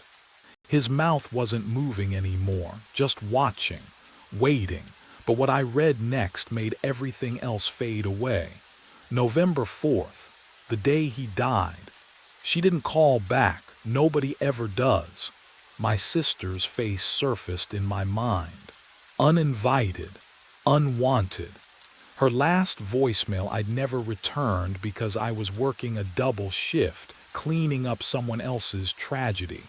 3 days later, they found her in the bathtub, wrists open, alone. I'd spent 6 years scrubbing away other people's deaths, thinking it would erase hers. The journal pages stuck together. I peeled them apart. The ink on the final entry was still wet, glossy, dark. Impossible. He'd been dead 7 days. And that's when I realized Frank hadn't stopped writing after he died. I set the journal down with trembling fingers, but the wet ink smell wouldn't leave. It clung to my nostrils like something living, something waiting. The bathroom faucet turned on, not the violent rush from before. A trickle, gentle, almost hesitant. I stood.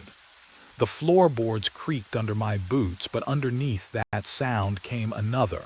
Breathing, multiple sources, layered like recordings played simultaneously, each one slightly out of sync. The air grew dense, heavy with moisture that shouldn't exist in November. Through the bathroom doorway I saw her, a woman, translucent, standing in the tub with water pooling around her ankles, though the drain was open. Her hair hung wet against her face, but it moved upward, drifting like she was still submerged. Her mouth opened, closed, opened again, but no sound came out, just the soft gurgle of water finding a throat. Can you imagine drowning in your own bathtub, alone, while a building full of people watched television and microwaved dinners? She wasn't looking at me. She was looking past me, at the bedroom doorway, at Frank. He stood there now, fully visible, not in a reflection anymore, but present, translucent like her, like milk poured into water. His face carried an expression I recognized from my sister's funeral photos, the look of someone who died apologizing. But what I saw next made my breath catch in my chest. A child appeared near the window, small, maybe 7 years old. His hands pressed against the glass from the inside, fingers splayed wide, but when I blinked, the handprints were on the outside. He stared down at the street 11 floors below, and his neck bent at an angle that made my stomach lurch. They weren't alone. More shapes bled through the walls. A man slumped in the corner, needle still hanging from his arm. An elderly woman clutching her chest. A teenager with a rope burn around his throat. Different eras, different deaths, all clustered in this small apartment like moths drawn to the only light left in the universe. And every single one of them was looking at Frank. He stood in the center of them all, hands at his sides, eyes wet with tears that couldn't fall. His mouth moved, and this time I heard him, not from the walls or pipes, but from his actual throat, a sound like wind through a cracked window. "I saw them," he whispered, "all of them." The woman in the tub took a step forward. Water sloshed but made no sound when it hit the tile. The child turned from the window. They moved closer to Frank, surrounding him, reaching toward him with hands that passed through each other but never quite touched. "I was here," Frank continued, and his voice cracked. "Every time. Apartment 11C, I heard her fall in the tub through my ceiling in 87. I saw him lean too far out that window in 93. I called 911 for the overdose. I found her when the smell got too bad. The temperature dropped so fast I could see my breath. I witnessed them die," Frank said, turning those hollow eyes on me. "And now they can't leave, because I can't forget." The child reached for Frank's hand, held it, and for just a moment both of them looked more solid, more real. That's when the truth began to surface, something about being seen, about being remembered, about what happens to the dead when the only person who knows they existed is just as trapped as they are. And that's when I realized what Frank needed from me. The spirits faded, and Frank remained. 3 a.m. The temperature plummeted so fast my breath clouded. He stood by the couch, not reflected, not glimpsed fully there, translucent like lake ice. I could see the stained wallpaper through his chest, but his eyes, solid, fixed on mine. "You understand now," he said. His voice came from behind me. I spun. Nothing. But his lips had moved in front of me. Wrong, all wrong. Death froze me as an observer. He gestured at the apartment. I watched them die. Alone, so I stay. Alone. The copper smell thickened. My throat tightened. The curse doesn't break unless someone witnesses it. He stepped closer. Cold radiated off him like winter fog. My death, you have to see it, experience it. Experience, replay the moment. His chest didn't rise or fall, but I heard breathing shallow, panicked. Not mine. Stand where I stood. Feel what I felt when the aneurysm hit. My pulse hammered. Can you imagine that? Choosing to die someone else's death. I can't just watch. No, Frank's jaw clenched. Witnessing means living it. The pain, the pressure. Your skull splitting open from the inside. I backed against the wall. The plaster felt warm. Everything else was ice. If I do that, you'll survive, he said quickly, too quickly. You're alive, it's just memory. Sensation. But what he didn't say hung heavier than the copper stench. He moved to the couch, touched the cushion where the body outline had been. His fingers left no impression. "Please," he whispered. "I can't carry them anymore." The other spirits reappeared at the edges of the room, watching, waiting, and that's when I realized. If Frank's curse trapped him as witness, what would witnessing his death trap me as? I backed away from the couch, from Frank, from his desperate, translucent hands reaching toward me. "No," I whispered. "There has to be another way." The other spirits pressed closer, their forms flickering like bad reception. They wanted this, needed Frank free so they could follow.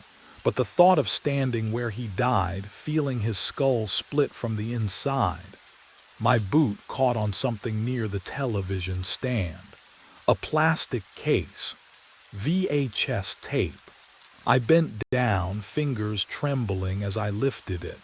Handwritten label across the front, Security Cam Nav 4. The ink was fresh, too fresh for a dead man's apartment. "Frank." I turned the case toward him. "What is this?" His expression shifted. Something like fear rippled across his translucent face. The television, that ancient box he died watching, sat cold and dark. But beneath it I spotted the VCR. Dust covered the eject button, except for one clean fingerprint. Recent. I slid the tape in. The machine clicked. Word. Static hissed from the speakers, and that sound, that mechanical grinding, filled the room like a swarm of insects burrowing into my ears. But what I was about to see would rewrite everything I thought I understood. The screen flickered to life. Black and white footage. Time stamp. November 4th, 8:47 p.m. The camera angle showed this exact living room from above, mounted in the corner. Frank sat on the couch, alive, watching some game show. His mouth moved occasionally, laughing at something on screen. I leaned closer. The copper smell intensified, crawling up my nostrils with metallic fingers. 8:51 p.m. Frank's hand went to his temple, rubbed it, casual at first, then harder. His face contorted. He stood, stumbled, caught himself on the armrest. "This is it," I muttered. "This is when—" Then I saw it. Movement in the corner of the frame, a shadow, where no shadow should be. My breath stopped. I hit rewind, watched again. There behind the doorway to the kitchen. A figure, tall, still, watching Frank collapse. Frank clutched his head with both hands, dropped to his knees. The figure didn't move, didn't help, just watched. 8:54 p.m. Frank fell forward onto the carpet, convulsing. The figure stepped into frame. Dark clothes, gloves, face angled away from the camera, deliberate. The figure crouched beside Frank's body, placed something, a cup, maybe, back on the coffee table. Then stood, adjusted the photograph on the nightstand, the one with the wrong eyes. "Oh God," I breathed. Frank wasn't alone when he died. He was murdered. I spun toward his ghost. He stood frozen, staring at the screen with an expression of pure, dawning horror, as if he was remembering, as if the truth had been locked away even from him until this moment. "The copper smell," I said. "It wasn't just death, it was poison. Induced aneurysm. Someone—" The tape continued playing. The figure moved toward the camera, reached up. The screen went black, but not before I caught a glimpse of the hand. The building superintendent's ring on the third finger. Frank's voice cracked behind me. "He came back." "What?" "He came back." Frank's form brightened, solidified with rage. "I found the books, the missing money. I told him I was calling someone, and he, the apartment groaned. Walls shuddering. The other spirits scattered like smoke. And then I heard it.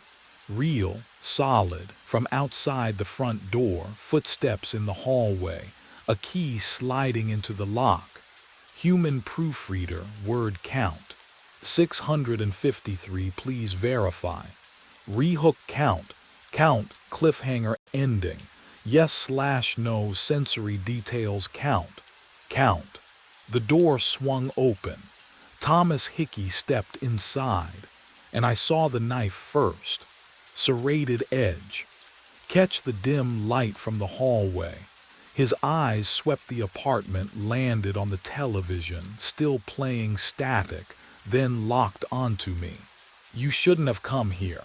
His voice was flat, practiced. I couldn't move, couldn't breathe. Can you imagine standing face to face with a killer, nowhere to run? "Frank." I whispered it without thinking. The temperature plummeted. My breath fogged between us. Hickey frowned, took another step forward. But Frank's reflection bloomed in the darkened television screen behind him. Mouth moving, fury radiating off him in waves.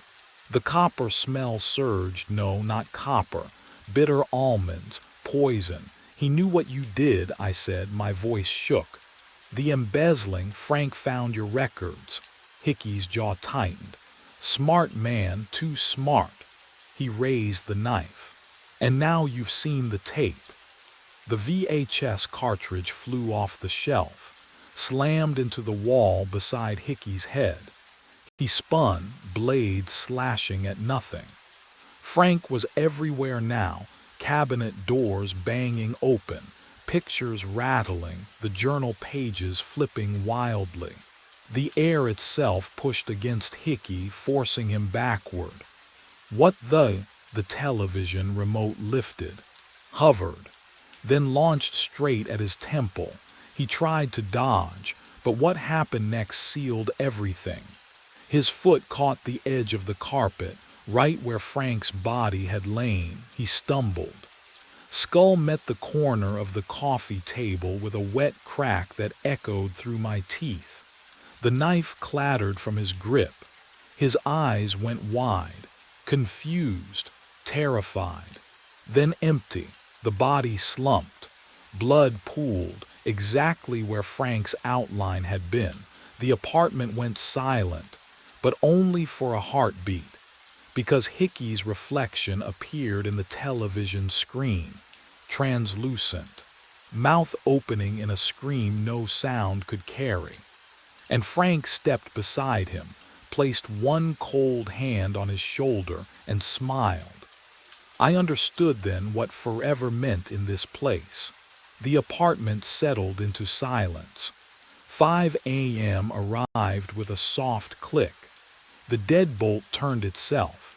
I grabbed the tape from the VCR, evidence clutched in trembling fingers, and pulled the door open. Relief flooded through me until I stepped into the hallway. The carpet was wrong. Same stained pattern I'd seen in 11C, same copper smell hanging in the air, metallic and thick. I turned left toward the elevator, walked 15 steps. The hallway curved back on itself, and I stood facing apartment 11C again. My apartment. No, Frank's apartment. I tried the other direction. Same result. The building had folded in on itself, trapping me in an impossible loop. The door stood open. Inside, my cleaning supplies sat exactly where I'd left them at 9 p.m. The VCR blinked 12 o'clock. Hickey's body was gone, the coffee table unmarked. But what I saw in the hallway mirror made my breath catch. Steam clouded the glass. Words formed, drawn by an invisible finger. Welcome. You've been dead 6 hours but can't leave until someone sees you. I raised my hands, held them to the dim light filtering through the window. Translucent, both of them. The skin shimmered like frosted glass. I could see the wall behind my fingers, the outline of the door frame through my palm. How long had they been this way? Since I arrived, since I'd reached for the doorknob at 9 p.m. Can you imagine that moment, realizing you've been a ghost the entire time? Frank appeared beside me in the mirror, solid now, real. He placed a translucent hand on my shoulder and the warmth felt like ice. Your van's been gone for hours, he said quietly. The crash happened 3 blocks away. You never made it here alive. I looked at him, at Hickey's shape forming in the television screen behind us, at the other shadows gathering. We were all witnesses now, all waiting for someone to see us. The screen showed something that shouldn't exist. I leaned closer to the security monitor, eyes burning from the blue glow in the ferry's cabin. The cargo hold camera fed back grainy footage, all shadows and steel walls, but there movement in the corner frame. A figure in a soaked uniform dragged something heavy across the deck plating. The sound of the engines thrummed through my boots, steady and low, but the cabin air smelled wrong. Rust, and something else. Lake water, cold and mineral thick, though I was 3 floors above an empty hold. The figure moved like it was underwater, slow, deliberate. The canvas bundle behind it left a dark smear. My throat tightened. We didn't load cargo tonight. The manifest was empty. I'd checked it myself before we left North Dock. The figure stopped dragging, just stopped. Then it looked up at the camera. My hands went cold. The face staring back was mine. Same nose. Same scar through the left eyebrow from a childhood fall. But the eyes, oh God, the eyes were black. Fully black, liquid dripping from the hair, from the collar, pooling at the boots. Water running upward along the jaw, defying gravity.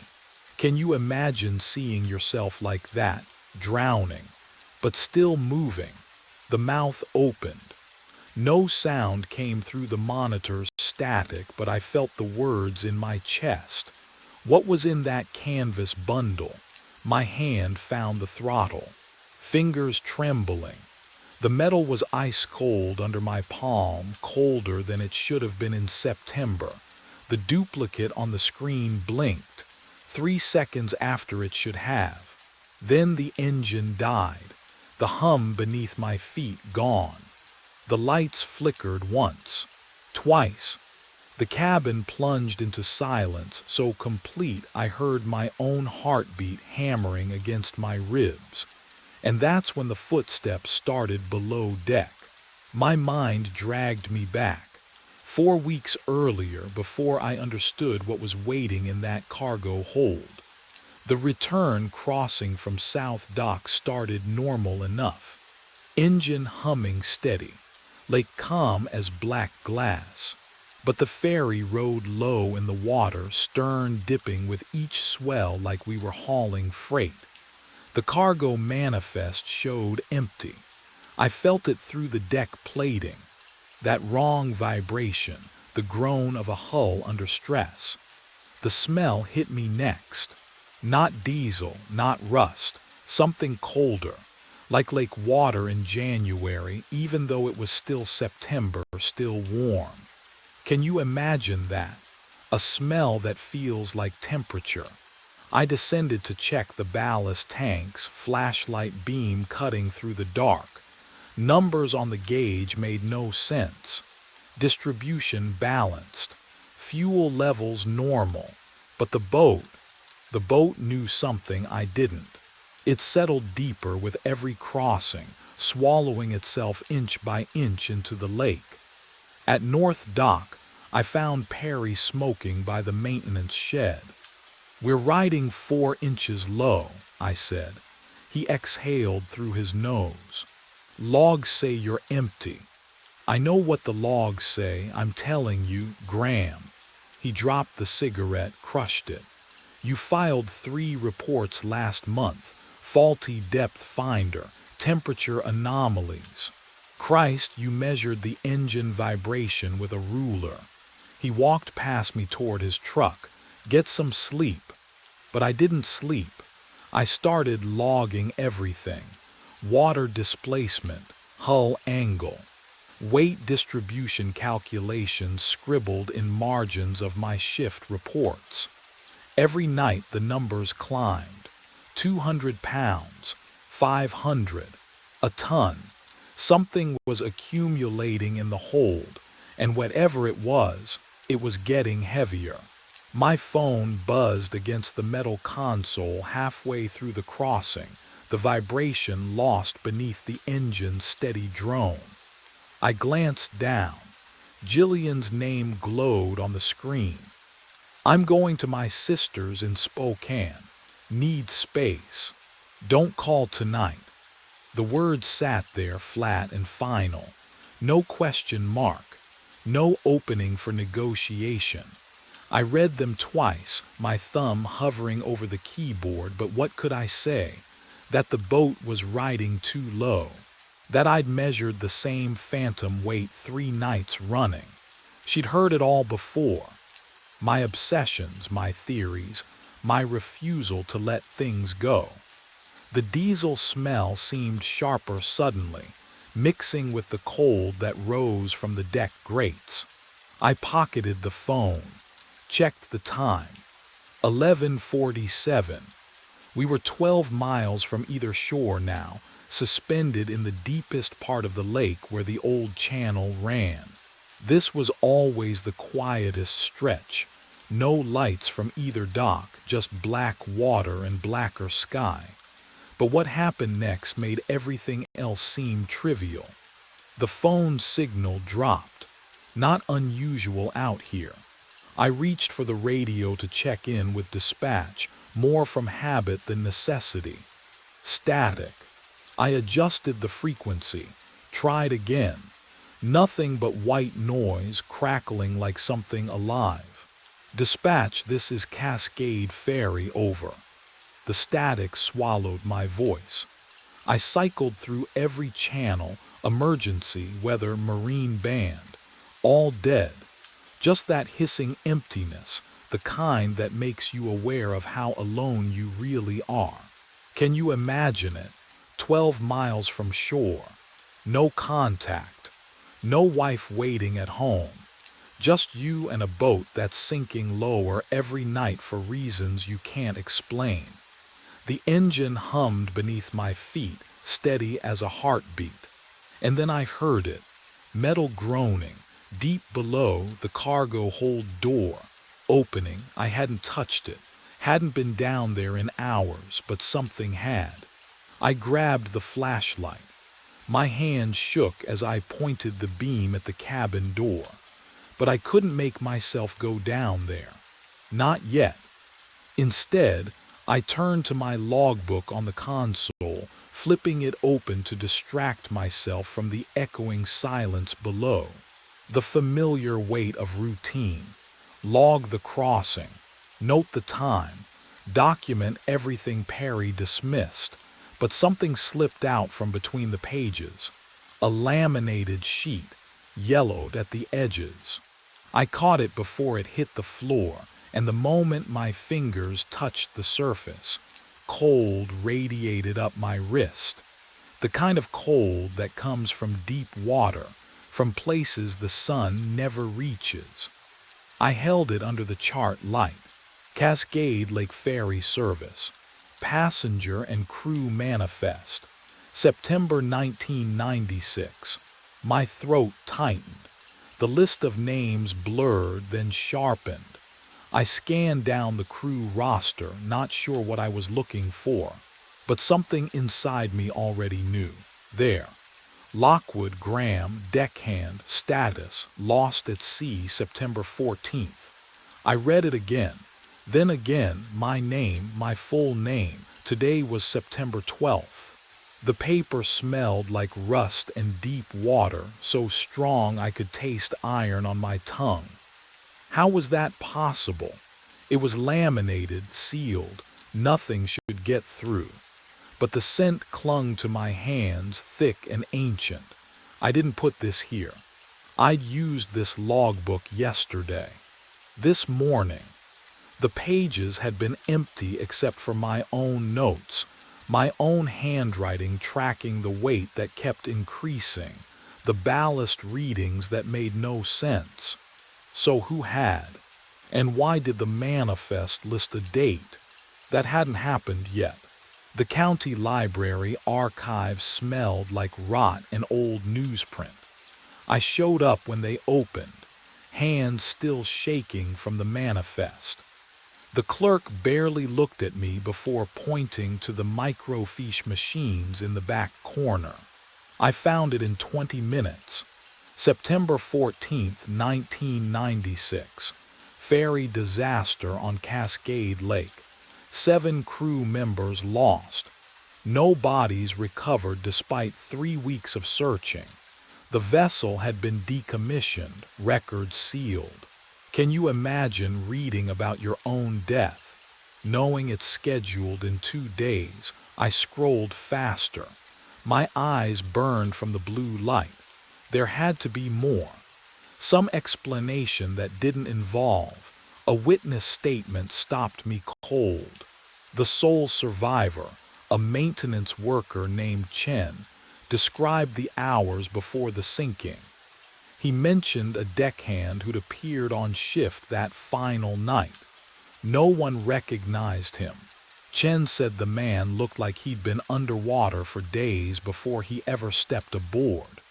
Skin gray, uniform dripping even in dry air, eyes that didn't quite focus. My throat closed. The article included a police sketch based on Chen's description. Someone had drawn the face with careful detail. Hollow cheeks, dark matted hair, the unmistakable set of the jaw. I knew that face. I'd seen it in a photo on my mother's nightstand for 20 years before she died. The same photo I kept in my wallet now, creased and faded. The sketch looked exactly like my father. But what I discovered in the incident report filed 3 days after the sinking, the report marked classified and somehow left in the public archive. That changed everything I thought I knew about the night he disappeared. I drove back to the ferry in silence. The lake stretched black beyond my headlights, swallowing the road's edge. My shift started at midnight, 3 hours ago, and Perry's voicemail said he'd covered it, wondering where the hell I was. I didn't call back. What would I say? That I'd seen my father's face in a report from before I was born. The North Dock floodlights buzzed overhead as I parked. The ferry was already mid-lake, autopilot engaged, returning from its second crossing. I stood on the empty dock and watched it cut through the darkness, a slow-moving shadow trailing diesel fumes and the smell of rust carried on the wind. When it docked, I boarded without checking in. The cabin was cold, too cold for September. I adjusted the thermostat, but the dial felt strange under my fingers, slick, almost wet. At 3:07 a.m. I heard it, drip, drip, drip, water striking metal, slow, rhythmic, coming from the stern deck. I grabbed my flashlight, stepped outside. The beam cut through the fog rolling off the lake, and that's when I saw them. Footprints, wet, barefoot, leading from the ladder that descended to the waterline across the deck, straight toward the cabin door. Can you imagine standing there, 12 miles from shore, knowing you've been alone this entire crossing? I followed them. Each print glistened under my light, water pooling in the treads of the deck plating. They were fresh, so fresh the edges hadn't dried yet. The smell hit me then like water and something metallic like blood mixed with rust. The trail led into the cabin, across the floor, and stopped, right at my chair, not faded, not smudged, just stopped, as if whoever left them had simply vanished mid-step. My chest tightened. I turned slowly, scanning the cramped space. Empty, but my logbook lay open on the console. I hadn't left it open. I stepped closer, the flashlight trembling in my grip.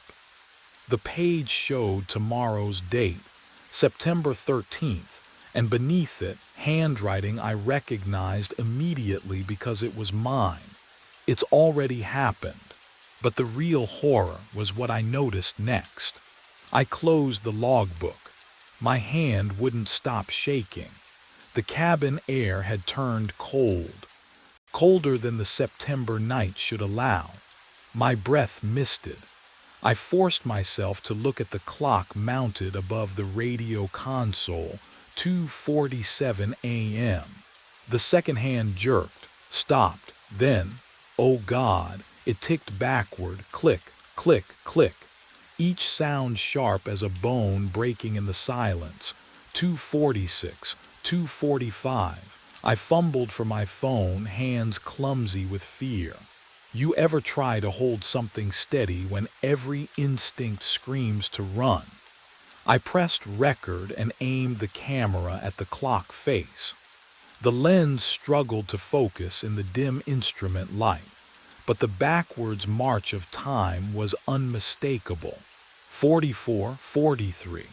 The diesel smell in the cabin thickened, mixing with something else. Wet canvas, rust, that metallic taste that coats your tongue before a storm. The ferry groaned beneath me. Not the familiar settling of an old vessel, but a deep shudder that climbed through the deck plates into my bones. I kept filming. Evidence. Proof. Something to show I wasn't losing my mind. The clock reached 2:39, and the impossible made itself known in ways I couldn't have prepared for. I stopped recording. My thumb trembled over the playback button. Part of me knew I shouldn't watch it. But what choice did I have? I tapped the screen. The footage showed the clock, ticking backward. And there in the cabin window behind where I'd been standing, A figure, dark fairy uniform, dripping me. But I'd been alone. The reflection's mouth moved in the grainy phone footage. No sound, but I could read the lips forming words in perfect sync. You have to finish the route. The phone slipped from my grip, clattered to the floor. Below, in the cargo hold, metal shrieked against metal, a sound like the entire hull was bending under impossible weight. The ferry listed 3 degrees to port, then 5. Something down there had just gotten heavier, and whatever it was, it wanted me to keep sailing. I grabbed the flashlight. My hand shook so badly the beam danced across the cabin walls, but I couldn't wait any longer. The ferry groaned beneath me, listing harder to port with every minute. Whatever was down there, it wanted me to see. The stairs to the cargo hold felt narrower than usual, the metal handrail slick under my palm. Each step rang out, a hollow clang that echoed back wrong, like someone was climbing behind me in reverse. The air grew colder as I descended, thick with the smell of rust and something else. Deep water, like water that hadn't seen sunlight in decades. At the bottom, I stopped, listened. Drip, drip, drip. The sound came from the far corner, beyond the empty cargo straps and tie-down rings bolted to the floor.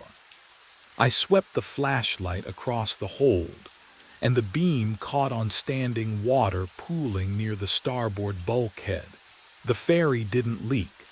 I'd inspected every seal myself, but what I saw next made my breath catch. A figure stood in the shadows beside something large wrapped in canvas. The bundle sagged against the wall, dark water streaming from its folds, spreading across the floor in slow rivulets. And the figure, oh God, the figure wore a fairy uniform, soaked through, dripping. It turned to face me, my exact face. But the skin was too pale, almost gray, and water ran from its hair in steady streams that should have stopped by now. Its eyes, black, not just the pupils, everything, like staring into the lake itself at midnight. Can you imagine seeing yourself like that, standing there, impossible, real? Its lips moved, my lips. The voice came a half-second later, like an echo trying to catch up. You're the one who's late. I couldn't move, couldn't breathe. The flashlight beam trembled in my grip. It tilted its head, the movement too slow, too smooth. Water dripped from its chin, hitting the floor with that same rhythmic sound. Drip, drip, drip. I've been waiting since 1996. The canvas bundle shifted behind it. Something inside moved. And that's when I smelled it. The metallic tang of old blood mixed with deep water. The thing wrapped in canvas. It wasn't cargo. What was in there would change everything I thought I knew about my father's death. The duplicate's mouth moved, but the sound came a half-second later, like watching a badly synced film. September 14th, 1996, it said. 2:47 a.m. The ferry went down in 12 seconds. I pressed my back against the steel wall. Cold seeped through my uniform. The cargo hold stank of rust and deep water. Time doesn't break clean, the thing wearing my face continued. It folds, creases. You're standing in the crease, Graham. My name in my own voice made my stomach turn. The manifest, I whispered. My name was your father's root, his son. You, the duplicate, stepped closer. Water dripped from its sleeve, pooling at my feet. Descendant and ghost, both. Can you understand that? No, I couldn't. But what I understood next was worse. The canvas bundle behind it shifted. A hand slipped out. Gray, bloated wedding ring catching the beam of my dropped flashlight. I knew that ring. Gold band, single scratch across the top. Dad, I breathed. He never left the hold, the duplicate said. Neither did I, neither will you. Unless you finish what he couldn't. The boat listed further. Somewhere above, metal groaned. I thought of Jillian's last text, her sister's place in Spokane, the life I'd been too obsessed to hold on to. Complete the route, my double whispered. Dock at South Terminal or sink here now and let it all fold again. My hand found the railing. The steel was ice against my palm. If I dock, the loop closes, your father rests. You live. And if I sink, its black eyes reflected nothing. Then September 14th happens forever. The engine shuddered below us. I had maybe 2 minutes before the list became irreversible. Dock or sink, save myself, or join the crease. What would you do when the choice isn't between right and wrong, but between ending and repeating? I ran for the stairs. I burst into the wheelhouse, grabbed the throttle, spun the wheel hard starboard. The engine screamed, protested. I didn't care. Through the window, dawn light bled across the horizon, pale and cold. The shoreline rushed closer, rocks, trees. Not the dock, never the dock again. The hull shrieked as it struck bottom, metal tearing through sand and stone. I braced against the console as the ferry lurched, groaned, died. Silence. The diesel stink hung thick in the air. My hands wouldn't stop shaking. I turned. The duplicate stood in the doorway, dripping, watching. Then it wasn't, gone like it had never been there at all. I stumbled down to the deck. Morning air bit at my face, sharp and real. The ferry sat crooked on the beach, listing to port. Waves lapped at the stern. My radio crackled to life. Dispatch, Coast Guard. Perry's panicked voice demanding to know what happened. I told them about the canvas bundle. They came with lights and cameras and questions I couldn't answer. The bundle lay in the cargo hold, still leaking dark water. When they unzipped it, I looked away. But I heard them say the name. Thomas Lockwood, my father. Missing since 1996. I'd found him. What I didn't understand yet was how many times I'd found him before. My phone buzzed in my pocket. Jillian's name on the screen. Graham, where are you? You didn't come home last night. Her voice. Warm, concerned, not distant, not leaving. I thought. You said you were going to Spokane. Spokane? Why would I? Are you okay? I pulled the phone away, checked the date. September 12th. Not the 14th. Not the day after. The beginning. I stared at the ferry, half sunk in morning light, at the police pulling my father from the hold, at the lake stretching endlessly behind us. The route wasn't broken. It had just started over. And somewhere in the cargo hold's shadow, I knew. Water was already beginning to pool. The camera feed shows nothing but concrete and shadow. 2:21 a.m. My coffee's gone cold in the cup, ceramic rough against my palm. The office hums with fluorescent persistence. That low electric drone that fills every silence at Pinewood Self-Storage. I've been staring at monitor 3 for the past hour. Unit 89. Same gray walls. Same stack of cardboard boxes in the corner. Same empty 10 by 10 space that shouldn't make my chest tight. The motion alarm has triggered every night for a month now, always at 2:22.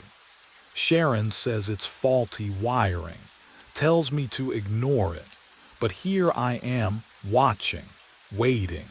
The burnt coffee smell stings my nostrils. I lean closer to the screen. 2:22. The overhead light in Unit 89 flickers.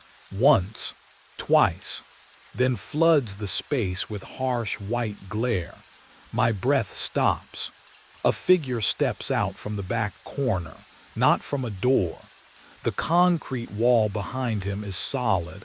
I can see it clearly on the feed. He just emerges, like he'd been standing there in two-dimensional space, wearing my jacket, the brown canvas one with the torn left pocket. My boots, steel-toed, scuffed at the heel. He's holding my flashlight, the heavy mag light I keep on my belt. I glance down. It's still there, clipped to my hip, cold and real under my fingertips. But what happened next made my stomach drop. The figure walks toward the camera. Slow, deliberate, boots scraping concrete with each step.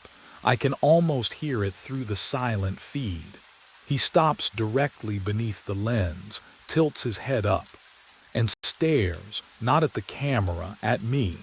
His face fills the monitor, every detail sharp, every feature familiar, because I'm looking at myself.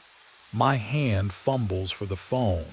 It rings once before I realize. Who exactly am I planning to call? I didn't call anyone. Instead, I pulled up the archive. My hands were shaking as I clicked through folders, each labeled by date. The mouse felt slick under my palms, sweat, I realized. The office smelled like stale air and old coffee. I started with last week, Wednesday, 2:22 a.m. The timestamp flickered on screen, and there he was, walking from the back corner, wearing my jacket. Tuesday, same thing. Monday, the week before, every single night. The pattern stretched back and back and back. What would you do?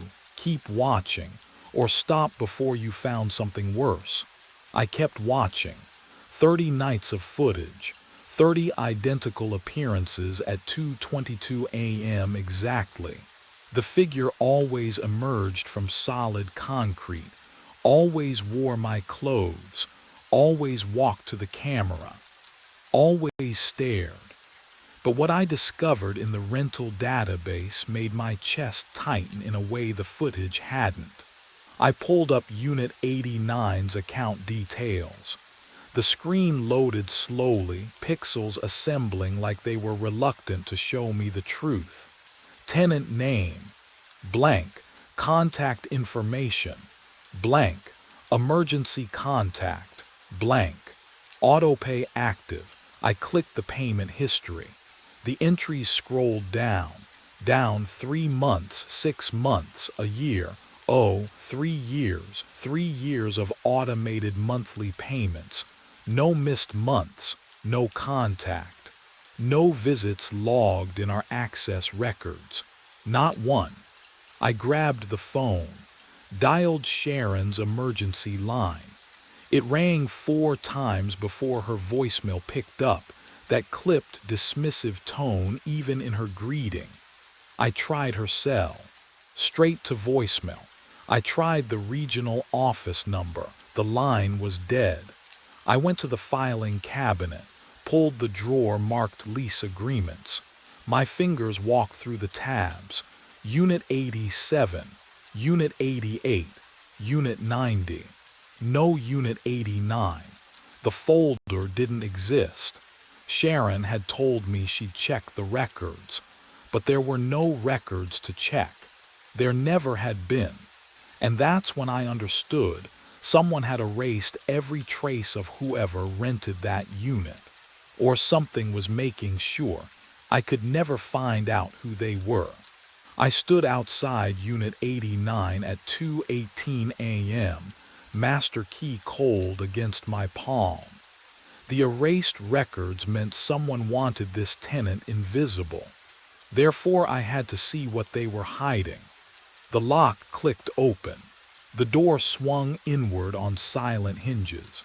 I stepped inside and the smell hit me first, cardboard and concrete dust, but underneath something else. Stale air that hadn't circulated in years.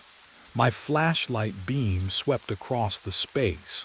Cardboard boxes lined both side walls, stacked 3 high, their surfaces filmed with dust thick enough to write in. 10 by 10. That's all it was. I moved toward the back wall, boots scuffing against concrete. The beam traveled across the surface. Solid. No seams, no door frame, no hinges. Just cold gray concrete that had been poured decades ago. I pressed my palm flat against it. The chill bit into my skin immediately. Deeper cold than it should be.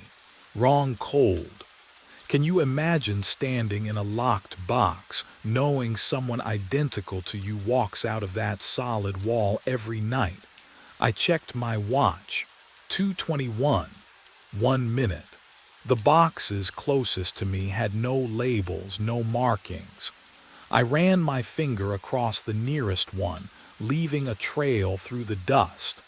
Underneath, the cardboard looked new, fresh, but the dust suggested years of abandonment. My chest tightened. Something here didn't. The overhead light blazed on. I hadn't touched the switch. 2:22 a.m. exactly. The fluorescent tube hummed above me, harsh white light flooding every corner. My shadow stretched long across the floor. I spun toward the door, and that's when I heard them. Footsteps behind me, slow, deliberate, boot heels on concrete. I whipped around, flashlight raised like a weapon. The back wall stared back. Empty. Solid. The footsteps continued. Closer. My breathing caught in my throat. I could hear the leather creak with each step, the exact sound my boots made, but I saw nothing, no one. The steps stopped, right behind me. But what I felt on the back of my neck would make me question everything I knew about that concrete wall. The footsteps stopped. I didn't move, couldn't move. The silence pressed against my eardrums like water at depth. Heavy, wrong. My breath came in short pulls, too loud in the concrete box. Nothing stood behind me, I knew that. I'd seen the empty space when I spun around. But the presence remained, a weight in the air, the feeling of being watched by something that occupied the same space I did. The cold hit next, not gradual, instant. My skin prickled, arms breaking out in goose flesh beneath my jacket. Each exhale turned to white fog, curling in the fluorescent glare. The temperature had dropped 20 degrees in seconds. I could smell it now. That mineral scent of deep earth, of places that never see sunlight. Movement caught my eye. On the nearest cardboard box, ink appeared, fresh, black, bleeding through the brown surface in slow, deliberate strokes. Letters forming one by one, as if an invisible hand pressed a marker to the cardboard. My heart slammed against my ribs. I stepped closer, watching the words materialize. You've been living in Unit 89 for 3 years. The handwriting was neat, careful, familiar in a way that made my stomach twist. You're not the guard, you're the tenant. More words bled through, darker now, faster. Check the employee records. But what I would find there would shatter everything I thought I knew about myself. My breath fogged thicker. The cold burrowed into my bones.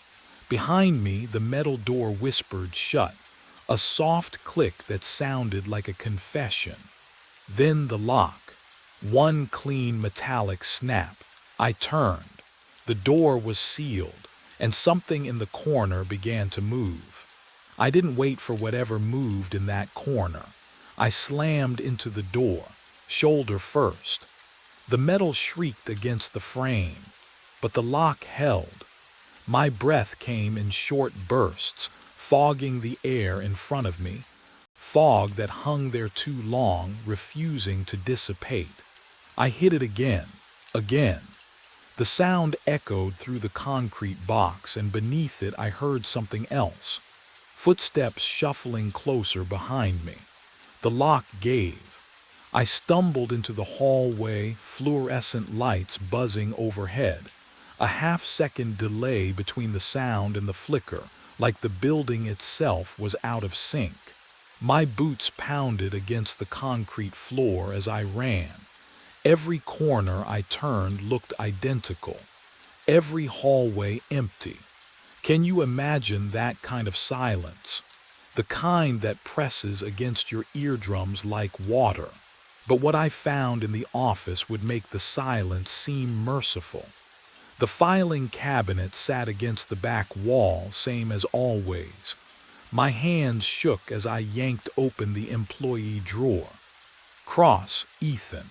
The folder was thin. I flipped it open on the desk under the flickering monitor light. Hire date, October 5th, 3 years ago. The same date stamped on Unit 89's rental agreement. My stomach dropped. I turned the page, and there it was. The previous night guard's employee photo, paperclip to the top. My face, my exact face, but the name underneath, Nathan Pierce. I grabbed the rental agreement from the second drawer. The signature at the bottom was unmistakable. Those loops, that slant, my handwriting, I'd signed it 3 years ago. The monitor behind me flickered. All 12 camera feeds blinked to black simultaneously. Then one by one they came back on. And that's when I saw what was waiting in the other units. The monitors flickered back to life, and Unit 34's alarm screamed. The sound tore through the silence, high and piercing, the kind that makes your teeth ache. I spun toward the wall of screens, fingers already reaching for the feed controls, and froze. On camera 34, a figure stood motionless in the center of the frame, wearing my jacket, my boots. Standing the way I stand when I'm thinking, weight shifted to the left, hands loose at my sides. The overhead light carved shadows across a face I'd seen in the mirror every morning for as long as I could remember. My face. The alarm from Unit 57 joined the chorus before I could breathe. Then Unit 112. The shrill electronic wail layered into something that felt like screaming, like the building itself was trying to warn me. I punched up the feeds with shaking hands. Unit 57, another me, this one closer to the camera, staring directly at the lens with eyes that didn't blink. Unit 112, standing in profile, perfectly still like a photograph come to life. Can you imagine seeing yourself like that?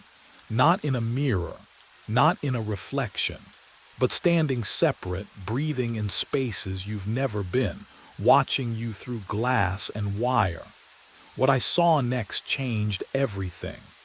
All 3 versions turned their heads at exactly the same moment, synchronized, deliberate, all facing their cameras, all staring at me. The office phone started ringing. The sound cut through the alarms, old and mechanical, the kind of ring that demands answering. My hand moved before my mind could catch up, lifting the receiver to my ear. Static hissed across the line, and then my own voice whispered through it. "Stop running, you know where you belong." The line went dead, but what I heard in the static afterward made my blood freeze. The static faded. I stood frozen at the desk, receiver trembling in my hand. Then, the memories came, two versions, both mine, both real. I remembered my first night as a guard, Sharon showing me the office, explaining the routes, handing me the keys. October 5th, 3 years ago. But I also remembered arriving as a tenant that same night, unloading cardboard boxes from my truck, stacking them in Unit 89, the overhead light humming, never leaving, my chest tightened. Can you imagine holding two lifetimes in your skull at once? I pressed my palms against the desk. Cold metal, real. But which version of me was touching it? The guard memory showed me walking these hallways every night, checking locks, reviewing footage. Years of routine. The tenant memory showed me sitting in the dark between those boxes, listening to footsteps outside, waiting for someone to find me. Years of silence. Both felt true. My pulse hammered in my ears. I needed something. Proof, evidence that I wasn't fracturing completely. The desk drawer. I'd opened it 1,000 times, or had I? The metal scraped as I pulled, sharp, tooth-aching sound. Inside, beneath old pens and a broken flashlight, lay a leather journal. Dust rose from its cover, old paper smell, the kind that clings to your throat. I didn't remember putting it there, but I recognized the handwriting before I even opened it. Mine. The first entry was dated 3 years ago, October 5th, the night I started. Everything I read, night 1. Unit 89 triggered again at 2:22. Checked the feed, saw myself inside. This is the 4th year I've watched him. Tomorrow I go back in. Someone else takes the desk. My hands went numb. 4th year. But what the journal revealed on the next page made my blood turn to ice. I yanked the facility blueprints from the filing cabinet, my fingers trembling as I unrolled the yellowed paper across the desk. The smell of old ink and dust filled my nostrils, but something was wrong. I traced the hallway grid with my fingertip. Units 76, 83, 91. The numbers jumped. No Unit 89, it didn't exist on the map. My pulse hammered in my ears. I'd walked into that unit, touched its walls, breathed its stale air. How could it not? I had to see for myself. The hallway fluorescence buzzed overhead as I rushed toward the west corridor, my boots echoing on concrete. Left at the junction. Past Unit 76. The rhythm of my breathing matched my footsteps, faster, faster. But when I reached the end of the hall, I stood facing Unit 89's door. I turned around, retraced my steps, took a different route. Right this time, then straight through the North Passage. Unit 89, can you imagine? Every path, every turn, leading back to the same door. I tried again, and again. The building's geometry folded in on itself like a paper loop, impossible angles connecting hallways that shouldn't meet. But what I saw in the window reflection stopped me cold. The glass showed me standing there, wearing my gray jacket, except I was wearing my blue shirt. I stepped closer, breath fogging the cold surface, and watched the reflection move differently. It turned its head before I did, raised its hand while mine stayed at my side. I spun around. The hallway behind me was empty, except for another window, another reflection.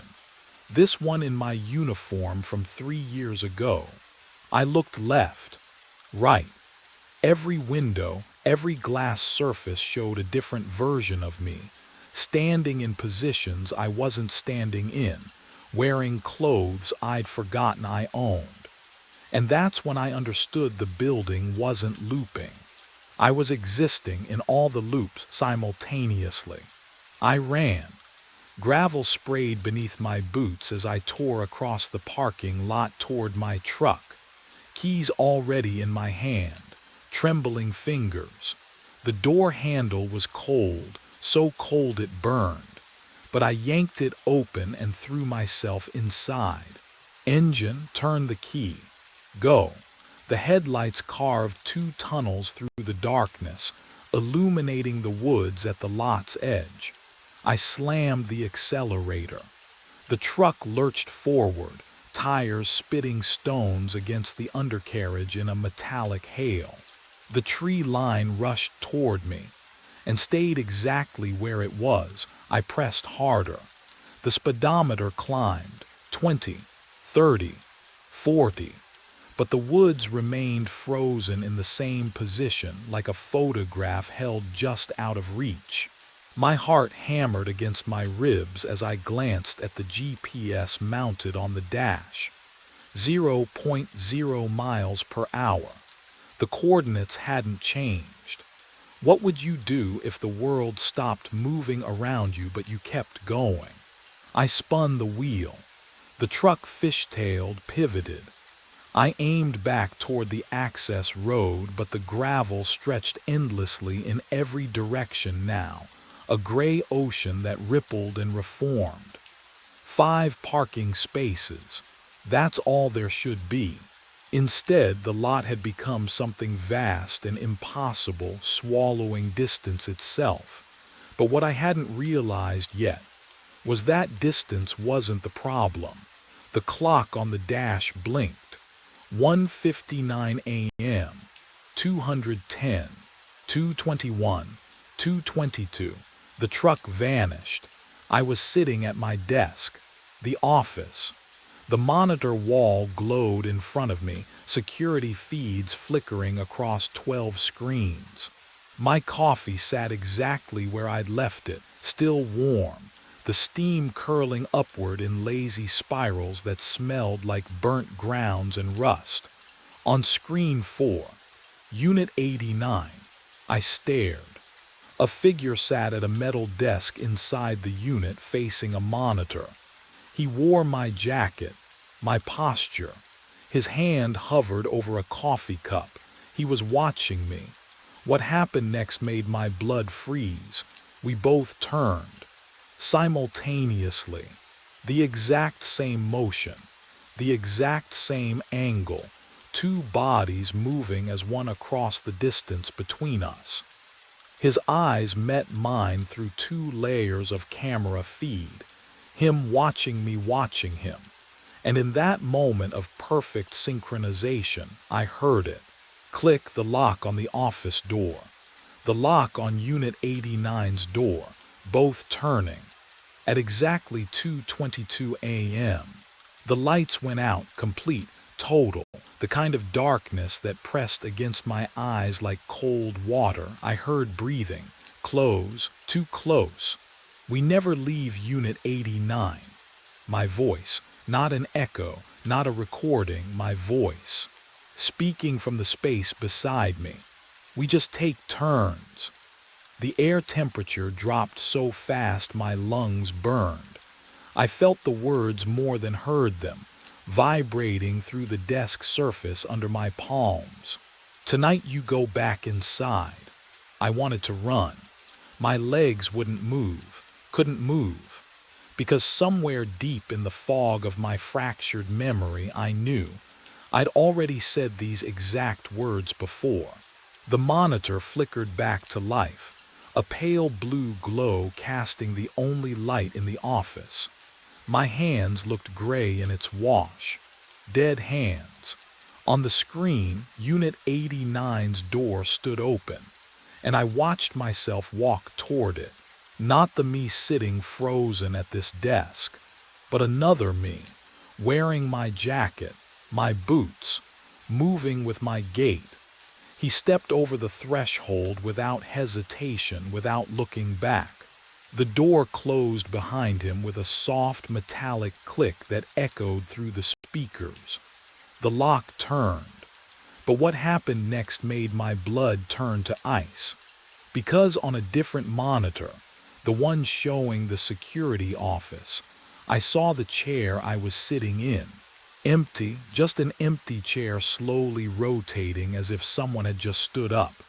Then I heard footsteps behind me, my own footsteps, walking away. The office door opened, closed. I sat at the desk. My hand reached for the cold coffee cup. The monitors glowed steady. Unit 89 showed a figure standing motionless inside, staring at the camera. At 2:22 a.m. tomorrow night, the alarm would trigger again, and I would watch myself walk into Unit 89. Because we never leave. We just take turns guarding each other. My name was carved into the bone. I pressed my flashlight against the T-Rex femur, 5 feet above the floor where I'd been examining rust patterns on the exhibit bolts. There it was. Fresh scratches in 65-million-year-old fossil. Russell Harding. Below it, a date. 1 week from tonight. My hand trembled. The beam danced across the letters. Can you imagine seeing your own name carved into something that shouldn't exist? Something that's been locked behind velvet ropes and rusted steel brackets for 4 years. I've worked night watch at the Rothwell Museum for 18 months. Alone. No one enters Hall C during my shifts. The motion sensors have been disabled since the 90s. Budget cuts, they said, but I would have heard footsteps. I always hear footsteps. The cold from the marble floor seeped through my boots. It was 1:46 in the morning. I knew because I check my watch obsessively at night. It's the only way I stay grounded in the silence. The vaulted ceiling swallowed the sound of my breathing. Even the hum of the ventilation system felt wrong tonight, delayed, like it was coming from somewhere far away. I stepped back.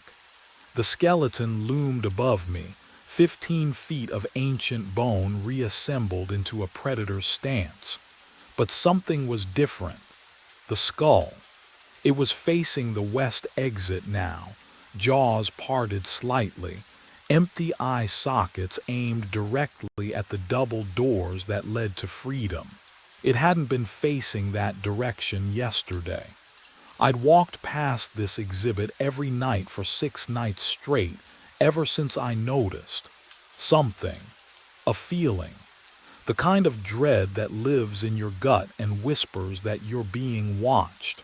But what I discovered during those nights, what I was only beginning to understand, made my name on that bone feel like a promise. Or a threat. The air smelled wrong. Dust, yes. Old wood and mineral oil they use on the display cases. But underneath, decay, fresh decay, organic and wet like something that had been dead for days, not millennia. My flashlight flickered. Once, twice. I smacked it against my palm. The beam steadied, but the batteries were dying. I had spares in the security office, 3 floors down, through corridors that suddenly felt impossibly far away. I should have left then, should have run, but I couldn't stop staring at my name, at the date. Who did this? How? The fluorescent emergency lights along the baseboards cast long shadows up the skeleton's vertebrae. I watched those shadows. They didn't move. The entire hall was frozen, suspended in that dead hour between night and morning when even the city outside goes silent. Then I heard it, a sound like settling wood, like old joints adjusting under weight. It came from above me, from the skeleton itself. I stepped back. My heels scraped marble. The T-Rex's jaw moved. Not much, just a fraction. a crack appearing where the upper and lower mandibles met, widening with a sound like splitting ice. My flashlight caught the gap. Darkness inside, deeper than it should be. And from that darkness, a smell rolled out, cold air, stale and underground, carrying the faint copper tang of something I didn't want to name. The beam flickered again, died, returned. The jaw had opened wider. I could see inside now, past the teeth, into the ribcage beyond. There was something in there, not bone, not shadow, something that moved with breath, something that knew I was watching. And then from deep within that impossible space, I heard a voice. My voice, whispering my name. 2 weeks earlier, I noticed the skeleton had moved. I'd walked past the T-Rex in Hall C every night for 3 months. Same route, same checklist. My footsteps echoed off marble the way they always did, sharp reports in the cold silence. The building held onto winter like a grudge even in April, but that night, something felt off. I stopped at the exhibit entrance, swept my flashlight across the platform. The skeleton wasn't centered anymore. I blinked, rubbed my eyes, checked again. The damn thing had rotated. Not much, maybe 15 degrees clockwise. The skull that used to face the north wall now angled toward the hallway, toward the west exit. My pulse kicked up. I pulled chalk from my belt and marked the base. 4 precise lines where the display bolts met the floor. If this was a prank, I'd have proof tomorrow. The next morning, I caught Evelyn Price before her coffee cooled. Showed her the photos on my phone. Someone moved the exhibit, I said. She glanced at the screen, shrugged. Kids, probably, urban explorers, they break in sometimes. The motion sensors haven't worked in Hall C for years. She sipped her coffee. You know that, Russell. I did know that. But what I didn't know was how anyone could have moved 3 tons of fossilized bone without leaving a trace. That afternoon, I returned to the exhibit with a wrench, knelt beside the bolts. The metal was ice cold under my fingertips, rough with corrosion. I tried to turn one. It didn't budge. None of them did.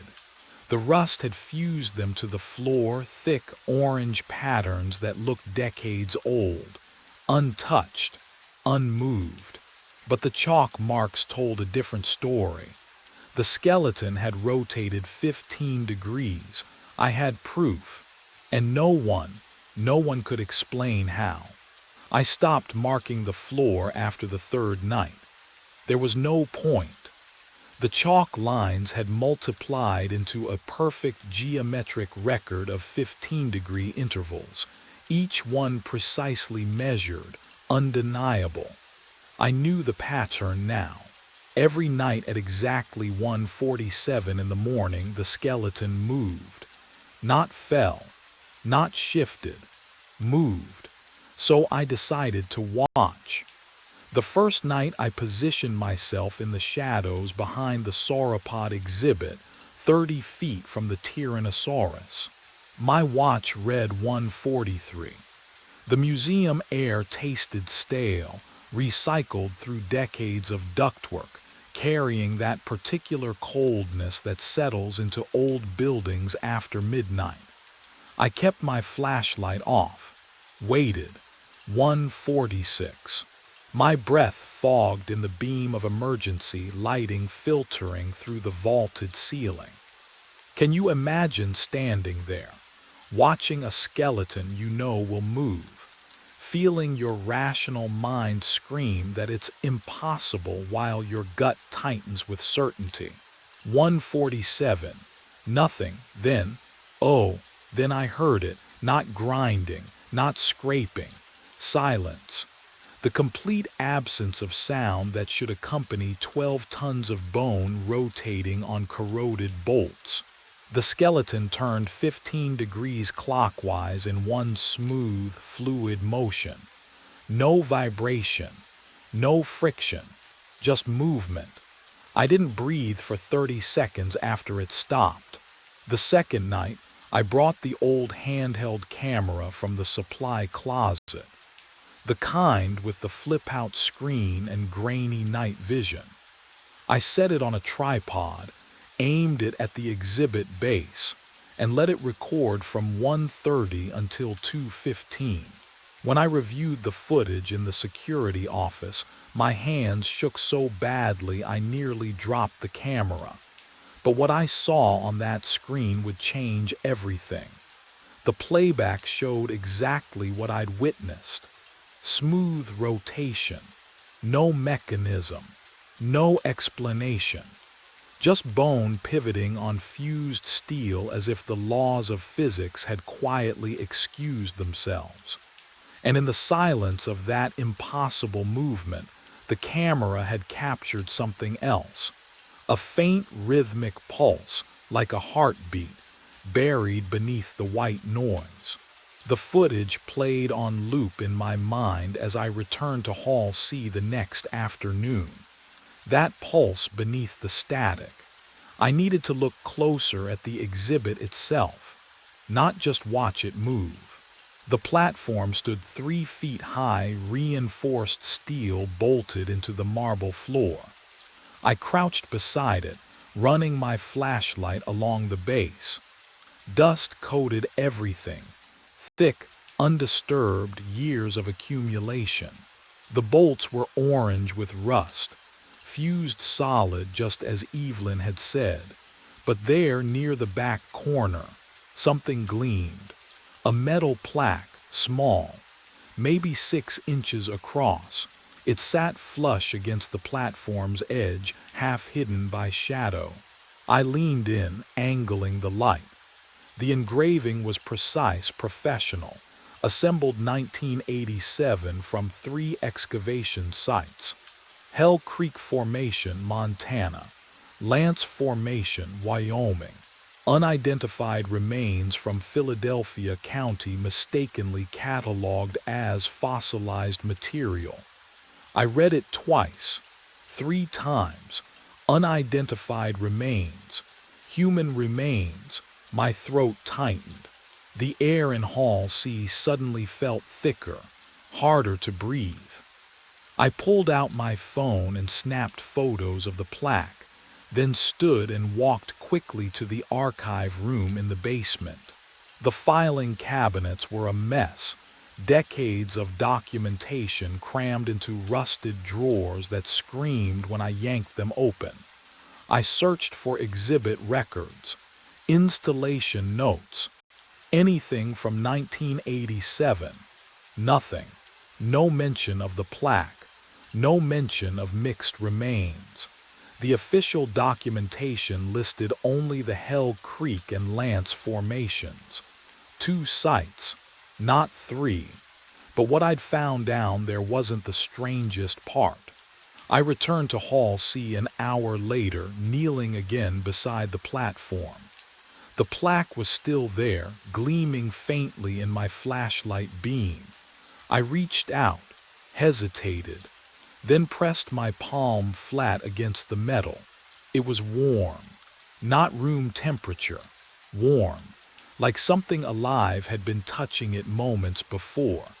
The skeleton loomed above me, silent and still, but I could swear I felt it watching, waiting for 1:47 a.m.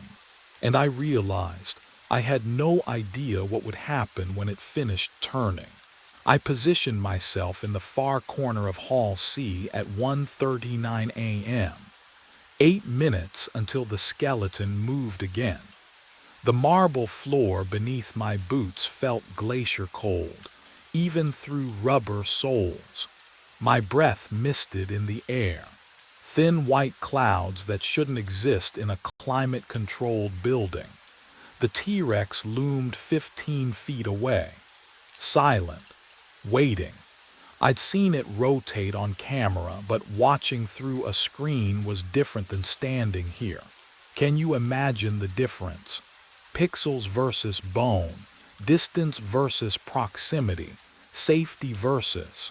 Whatever this was, my heart hammered against my ribs. 1:43, 4 minutes. The hall's heating vents rattled somewhere above, but the sound was wrong, delayed, like an echo arriving before the source. That uncanny wrongness crawled up my spine. 1:46, 60 seconds. I held my breath. The skeleton stood motionless, ancient bone fused to corroded steel. Nothing suggested movement was even possible, and yet, 1:47 a.m. The T-Rex rotated, smooth, impossible. 15 degrees clockwise with the whisper of grinding stone. No mechanism, no explanation, just bone pivoting on rust. Then it stopped. Silence pressed against my eardrums, and from deep inside the ribcage, a voice, my voice. I've been trapped here since 1987. The words echoed through hollow bone, distorted but unmistakable. Every night I turned toward freedom, my legs locked, my throat closed. Don't be here when I face the exit. The voice fell silent. The skeleton remained still. What would you do? Run? Investigate? I stood frozen, trying to process what I'd just heard. My own voice. But I hadn't spoken, my own words. But I'd never said them. But the real question burned deeper than fear. If that was me inside the bones, where was I standing right now? I fled Hall C and went straight to the archives. The basement stairwell was narrower than I remembered. My flashlight beam shook against the concrete walls. Each step echoed too loud, then too soft, like the building was swallowing sound. The archive door was wedged open with a rusted fire extinguisher. Inside, the air hit me first, thick with mold and something sweeter. Rot. Not food rot, paper rot. The kind that gets into your throat and stays there. I yanked the chain for the overhead bulb.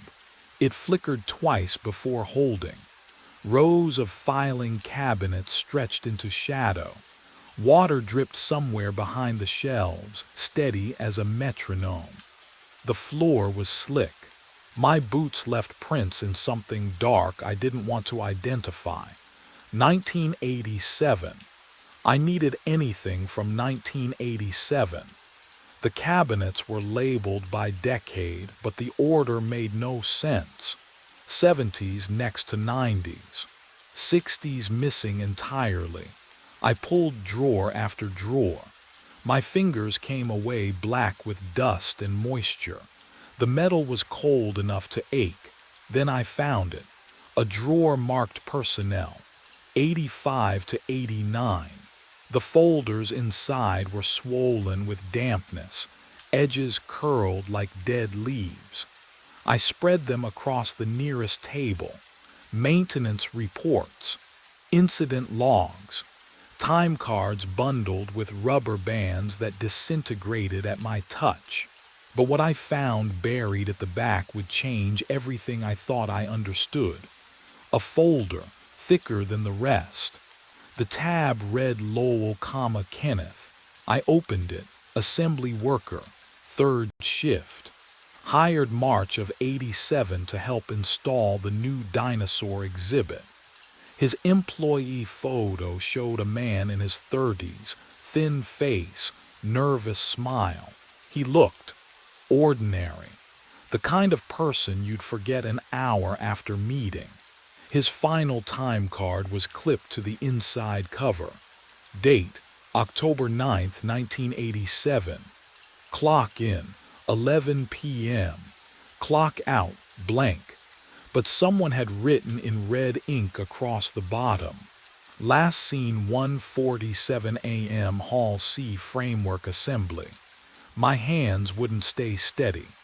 The flashlight rolled off the table and clattered to the wet floor. There was more. An incident report. Single page. Typed. Employee Kenneth Lowell failed to report for shift end. Search conducted. No trace found. Last confirmed location inside T-Rex skeletal framework during vertebrae installation. Police notified. Investigation inconclusive. Case suspended November '87. Body never recovered because he was still there, inside the bones, inside the thing that turned every night at 1:47. I looked back at his photo, at his eyes, and that's when I noticed the handwriting at the bottom of the report. The note someone had scrawled in faded pencil, almost invisible now after decades in the damp.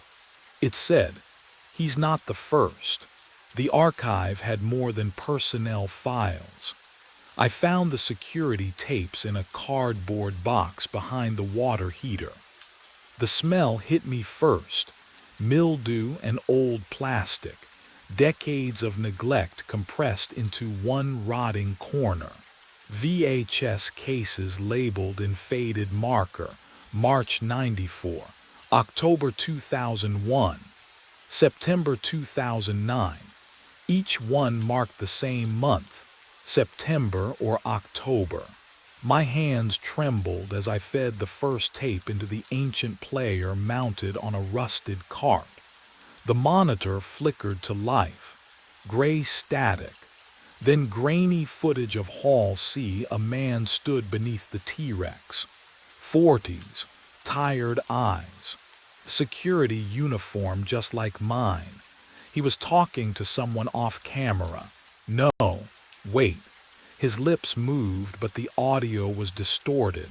I turned up the volume. "Shouldn't be here. I tried to warn you." His own voice. Echoing from the skeleton. I watched him stumble backward. Watched him shine his flashlight on the femur. Watched him find something carved there. His face went pale.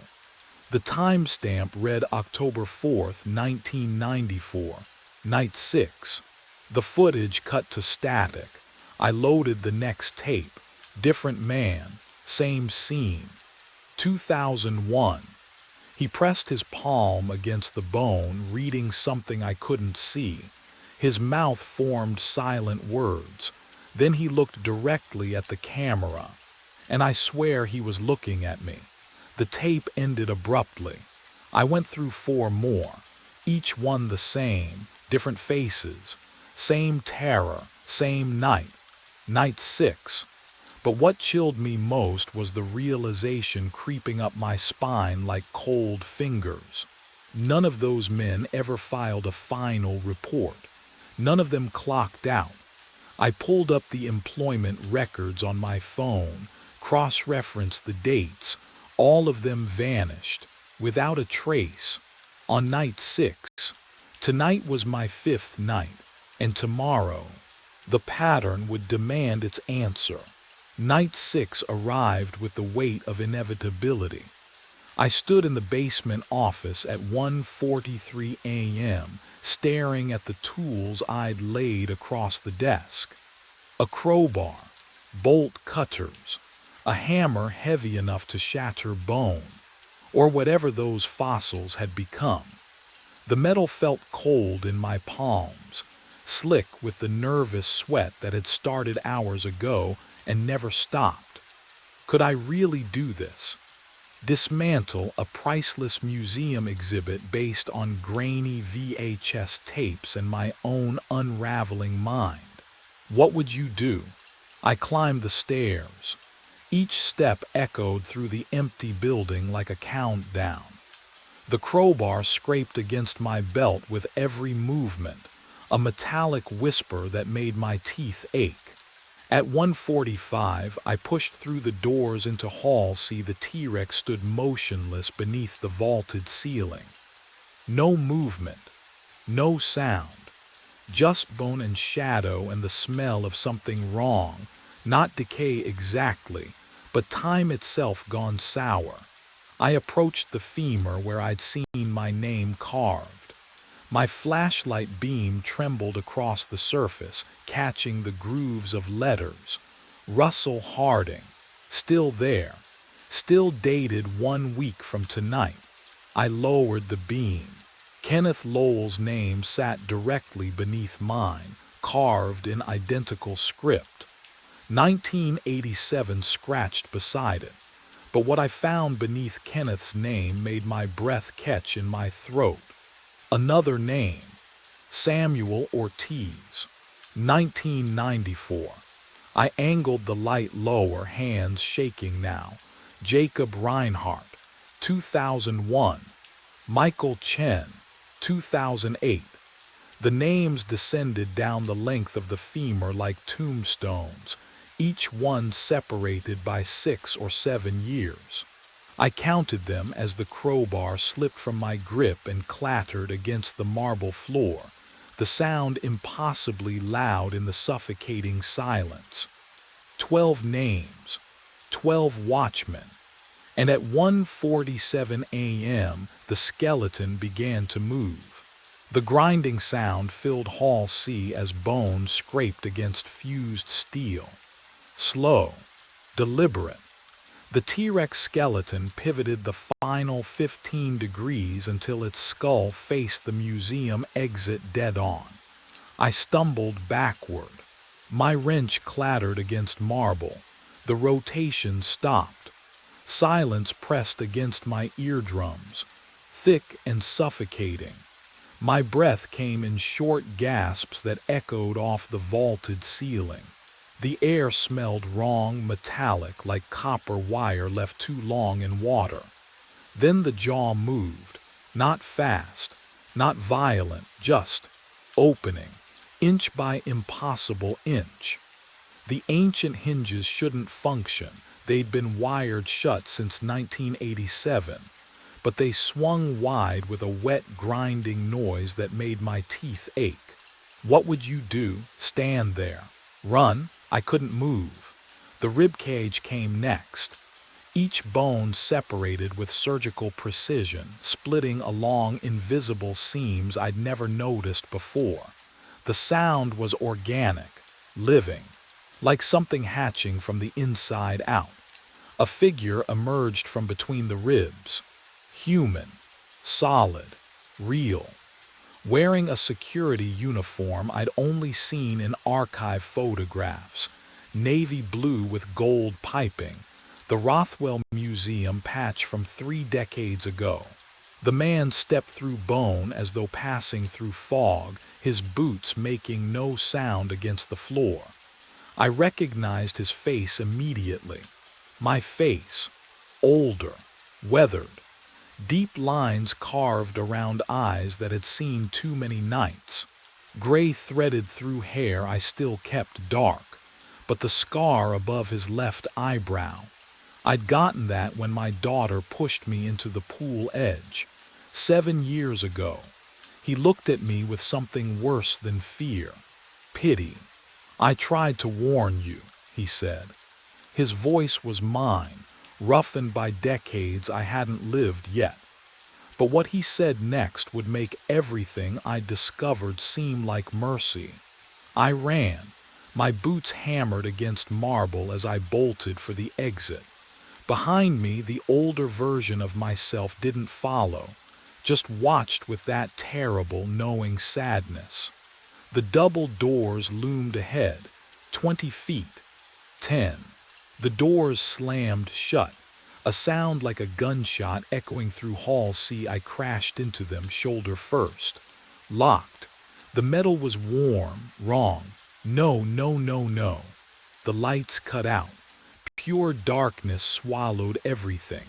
I couldn't see my hands, couldn't see the doors, just the frantic sound of my own breathing and the copper taste of panic flooding my mouth. Then, a hydraulic hiss. The lights flickered back on. The doors were different, heavier wood, brass handles instead of steel. I spun around and the world tilted, fresh paint. That was the first thing I smelled, sharp and chemical, like someone had just finished the walls. Sawdust hung in the air, tickling my throat. The temperature was warmer, the heating system rumbling differently than I'd ever heard it. On the wall, a calendar. October 1987. What would you do? Can you imagine standing there, watching your present dissolve into someone else's past? Footsteps echoed from the east corridor. Voices. Men laughing, discussing work schedules and overtime pay. Getting closer. I turned back to Hall C. The T-Rex wasn't assembled yet. Just the metal framework, a skeletal cage of support beams waiting for bones, tools scattered across the floor, work lights casting harsh shadows. "Hey, you the new assembly guy," a voice called. A man in coveralls rounded the corner. His name tag read Kenneth Lowell. My throat closed. I tried to speak to warn him, but no sound came. He smiled.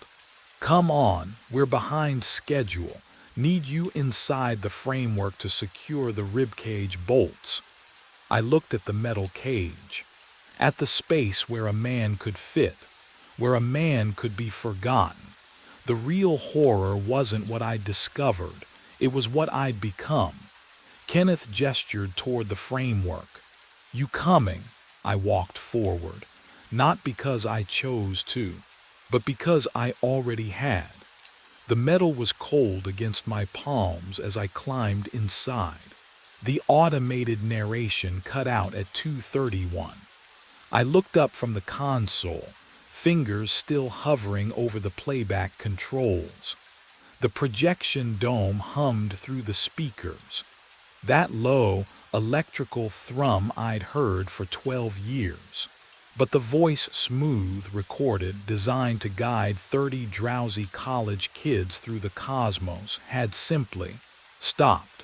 Static crackled, then silence. The control booth felt colder than usual. My breath didn't fog, but the chill bit through my jacket anyway. I tapped the console. Nothing. The coffee beside me had gone lukewarm hours ago, the stale scent mixing with burnt dust from the ancient equipment. "Come on," I muttered, fingers dancing across switches. Then the speakers woke up again. But it wasn't the automated narration, it was my voice. "You died last show." The words came through clear, calm, like I was reading star coordinates. "Cardiac arrest at 2:34 a.m. My hand froze over the keyboard. "You are still running shows." No, this was. What a prank. But who would check the schedule? The audio cut again, just the projector hum. That familiar, wrong hum that suddenly felt too loud, too close, pressing against my eardrums like water pressure.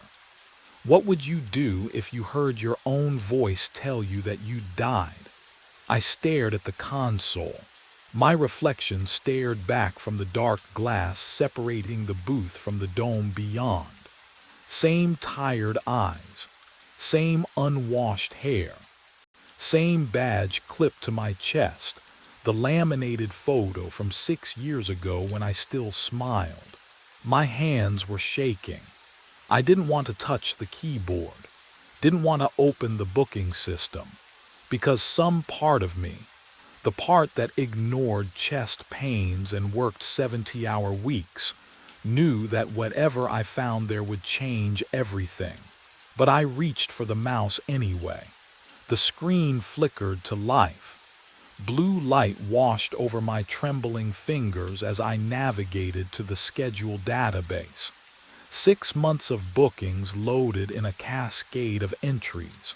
I scrolled. Every single entry. 2 a.m. Same time slot. And every single one read the same 2 words. Memorial service. But what I saw in the notes field made my breath catch in my throat. I scrolled, February 3rd, memorial service. February 10th, memorial service. March 17th, memorial service.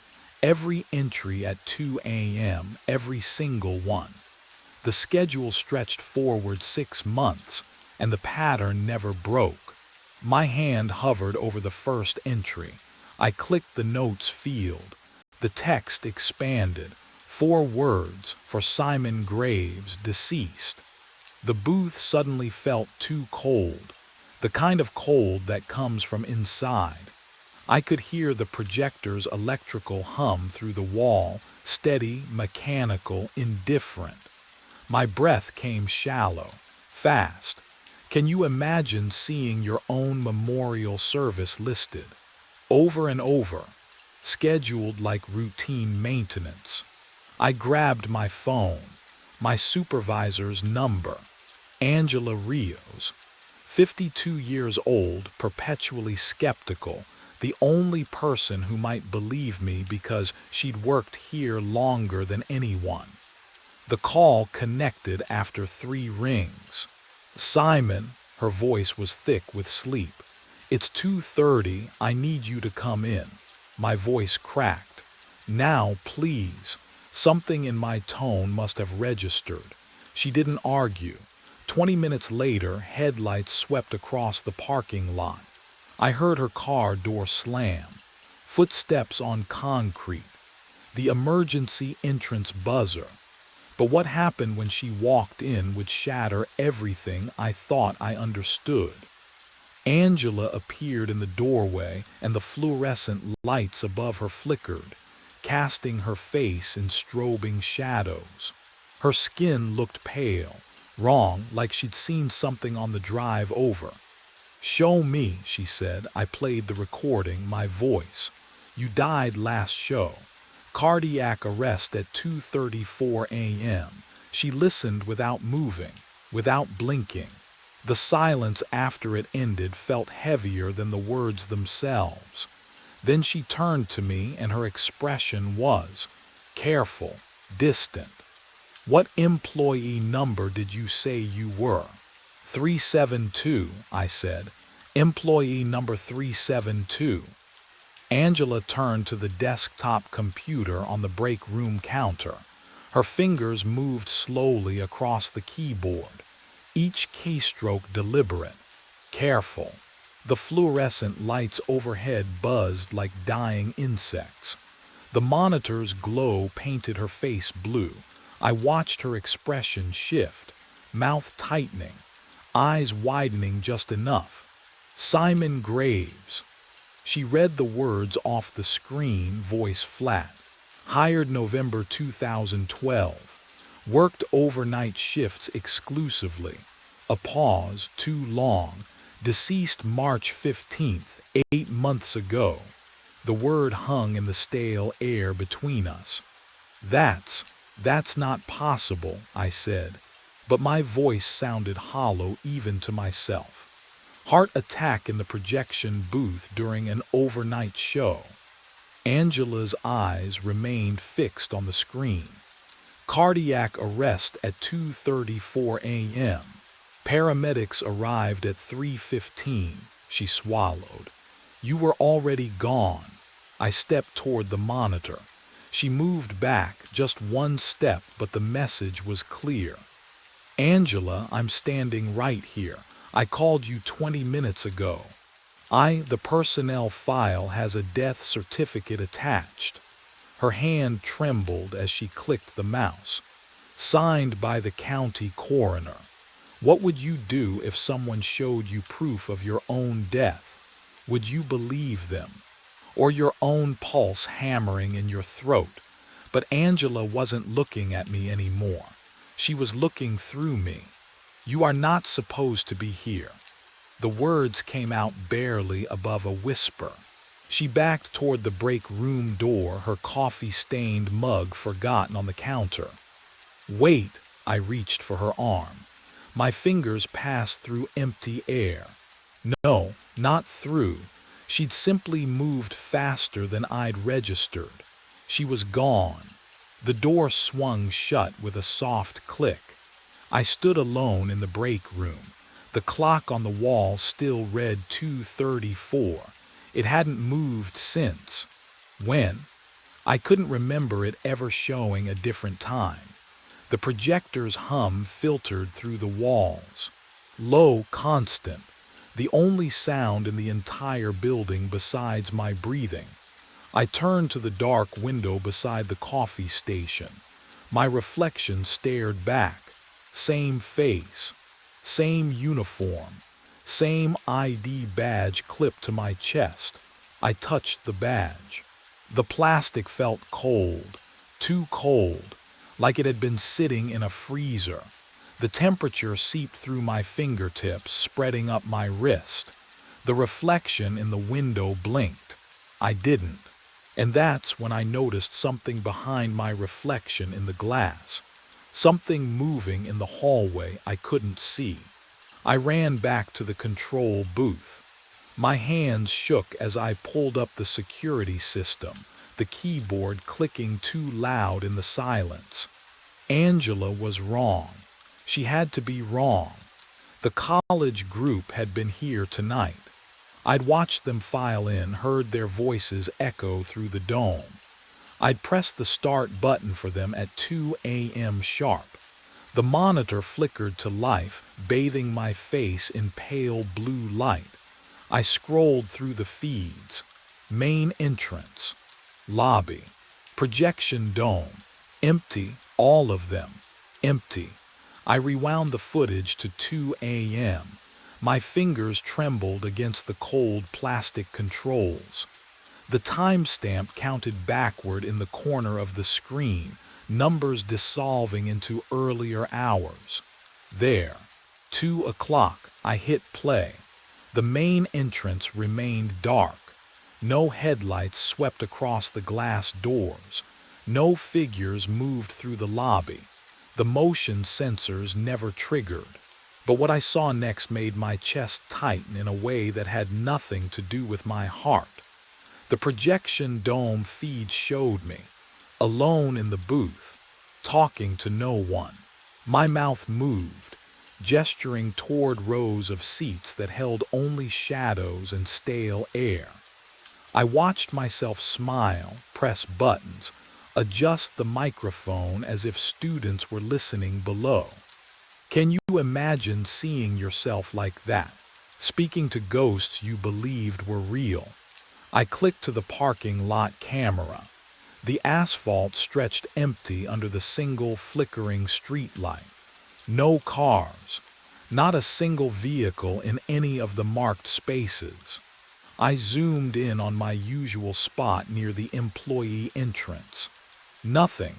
My car wasn't there, had never been there tonight. I scrolled back further, searching for the moment I'd arrived for my shift. The footage jumped, stuttered, and I realized something that turned my blood cold. The timestamp in the corner didn't read tonight's date.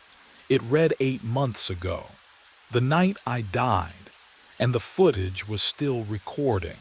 I walked into the projection dome. The projector hummed behind me, the same mechanical drone I'd heard 1,000 times. But the stars above were moving wrong. They didn't follow the programmed sequences. They crawled across the domed ceiling like insects, clustering, rearranging themselves into shapes that shouldn't exist.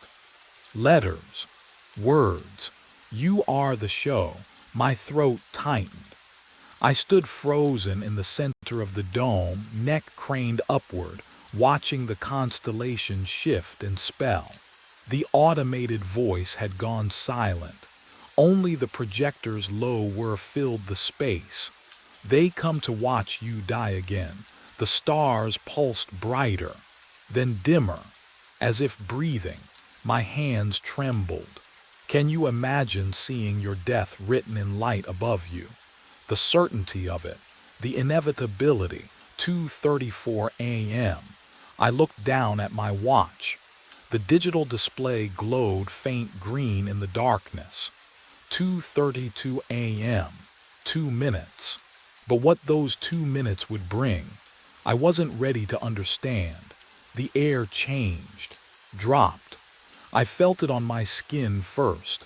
A sudden, vicious cold that bit through my shirt and pressed against my chest. My breath came out in a cloud. Then another. White fog curling from my lips in a building that never got this cold. The heating system ran constantly. Always too warm in the booth. Always something creaked behind me. Not the projector, not the ventilation, a seat. I turned, slowly, the fog of my breath trailing across my vision. The rows of reclining chairs stretched into shadow, but they weren't empty anymore. And what sat there watching me with unblinking eyes wasn't anything I could have prepared for. The seats were full, every single one. Figures sat motionless in the reclining chairs, faces tilted upward, but not toward the projected sky, toward me. The cold air carried that stale smell of old upholstery and something else, something metallic like copper on the tongue. I recognized the closest face immediately. Mine, not a resemblance, not similar features, exact. Same crooked nose from the bike accident when I was 12. Same thin scar through my left eyebrow. But this version wore a leather jacket I'd thrown away years ago, face smoother, younger. Teenage me staring with eyes that didn't blink. My breath caught. The figure beside him was older. 40s maybe, thicker around the middle. Hair graying at the temples in a way mine hadn't started yet. Still me. Still those same pale blue eyes locked on my face with unnerving stillness. I turned slowly, scanning the rows. All me. Different ages scattered throughout the dome like a gallery of lives I'd lived. And lives I never would. In the back row sat a version with white hair and deep wrinkles, liver spots on hands folded peacefully in his lap. Can you imagine seeing yourself at 70, knowing you'll never reach it? The silence pressed against my eardrums.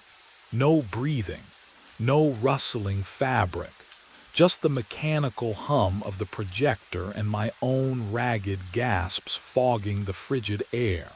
But what terrified me most wasn't seeing myself multiplied across the theater. It was the realization that they'd been waiting for this moment. The speakers crackled overhead. That automated voice, the one I'd recorded years ago for the Memorial Astronomy program, filled the dome with smooth, professional calm. Welcome to the memorial show. The spotlight above me blazed to life, and every version of myself leaned forward in perfect unison. The projection lights moved, not dimmed, not shifted naturally. They snapped into new alignment with mechanical precision, and suddenly every beam converged on me. A perfect circle of white light pinned me to the center of the dome floor. The audience sat just beyond the brightness, their faces half-shadowed, eyes reflecting the glare. My automated voice echoed through the dome, impossibly calm. Please observe the subject in his final moments. The words hung in the frozen air. Subject, not person, not man. Subject. Every version of me leaned forward an inch. Perfect synchronization, not one blink among them. The teenage me in the third row had the same hollow stare as the elderly one I'd never become. They weren't watching the stars anymore. They were watching me die. Can you imagine that? Being the only exhibit in your own memorial. The cold I'd felt earlier. It wasn't from the air conditioning. It was something deeper. Something wrong with the space itself. My breath came out in visible clouds, but the spotlight burned against my skin. hot and cold at once. My body couldn't decide which sensation to process. Then the pressure started. Oh, a weight pressed against my sternum. Familiar, terrifying. The same crushing sensation from 8 months ago, except I had no memory of 8 months ago. I'd been here every night, hadn't I? My left arm tingled, not painfully, not yet. Just present, wrong. I glanced at my watch. 2:33 a.m. 1 minute left. But what I didn't understand then, what none of the audience versions would tell me, was that the real show hadn't even started yet. The pain split my arm open from the inside. White hot. Molten. I gasped. No air came. My knees buckled and the dome floor slammed against my shoulder, cold concrete biting through my shirt. The impact should have hurt. I felt only the crushing weight against my sternum, like someone had stacked cinder blocks on my chest. Can you imagine? Dying while they watch. Every version of myself leaned forward in perfect synchronization. Not a sound, not a breath, just the slow creak of seats tilting and that horrible silence pressing against my eardrums. I tried to speak. My jaw moved. Nothing. My heartbeat thundered in my skull, irregular, skipping, frantic. Thump, thump, pause, thump. The rhythm felt wrong, like music played off tempo. I clawed at the floor, fingernails scraping concrete, searching for purchase that didn't exist. Above me, the projected stars began to move. They swirled. Faster. A vortex of light spinning counterclockwise, pulling my vision into a tunnel. The edges of the dome darkened first, then the seats, then the faces of my audience. Only the spinning remained, only the crushing, only the sound of my own failing heart. 2:34 a.m. My watch face glowed in my peripheral vision. But what happened at 2:34 would change everything I thought I understood about death. The pressure peaked. My heart convulsed once, then stopped. Silence, complete, total. The kind of quiet that exists before sound was invented. Darkness swallowed the vortex, the dome, the versions of myself. I floated in nothing. No pain, no cold, no anything. Then the hum of the projector filled my ears. Fluorescent lights buzzed overhead. Coffee stains marked the control booth console. I stood upright, hand reaching for the playback button. The automated show began. My watch read 2 a.m. And that's when I realized the real horror wasn't dying. It was having to do it again. 34 minutes. That's all I have. 34 minutes before my heart stops, and then I'm back here again. The control booth hums around me. Same coffee-stained console. Same flickering monitor displaying 2 a.m. exactly. My hands won't stop shaking. I bolted for the exit. My footsteps echoed through the empty corridors. Sneakers slapping against linoleum that smelled faintly of industrial cleaner and something else.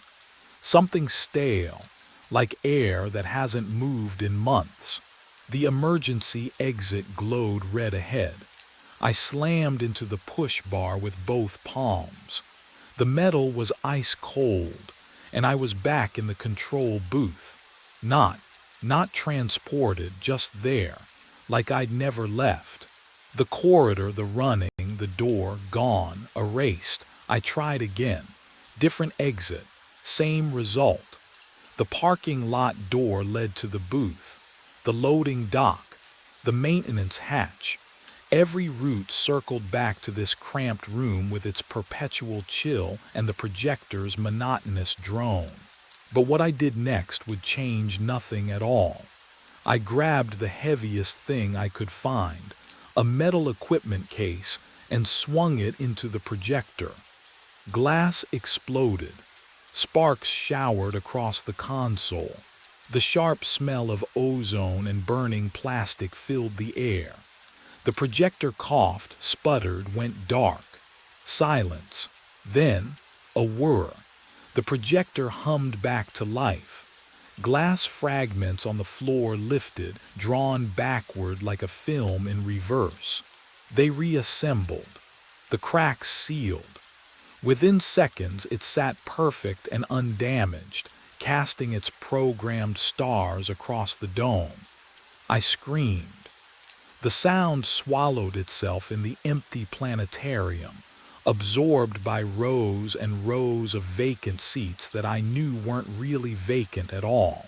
My watch read 2:17 a.m. I pulled up the booking schedule with trembling fingers. 6 months of entries, memorial service, memorial service, memorial service, every single one, for me. And that's when I noticed the dates had changed. At 2:31, I stopped running. My legs simply wouldn't carry me anymore. Not toward another exit that led nowhere. Not toward another tool I could break the projector with. The cold air of the control booth pressed against my skin like 1,000 frozen fingertips. I could hear the steady electrical hum beneath everything, the sound of machinery that would never stop. What would you do if you finally understood? I walked down the corridor toward the projection dome. My footsteps echoed wrong, each one landing twice. The door opened before I touched it. Inside, the audience of myself sat waiting. Teenage Simon in the third row, middle-aged Simon near the aisle. An elderly version I would never become, hands folded in his lap. They turned as one, made space in the center row. I sat down. The fabric smelled like dust and old popcorn, familiar, exactly as I remembered from my living days. The vinyl squeaked under my weight. My other selves didn't speak. They didn't need to. We'd all reached this moment eventually.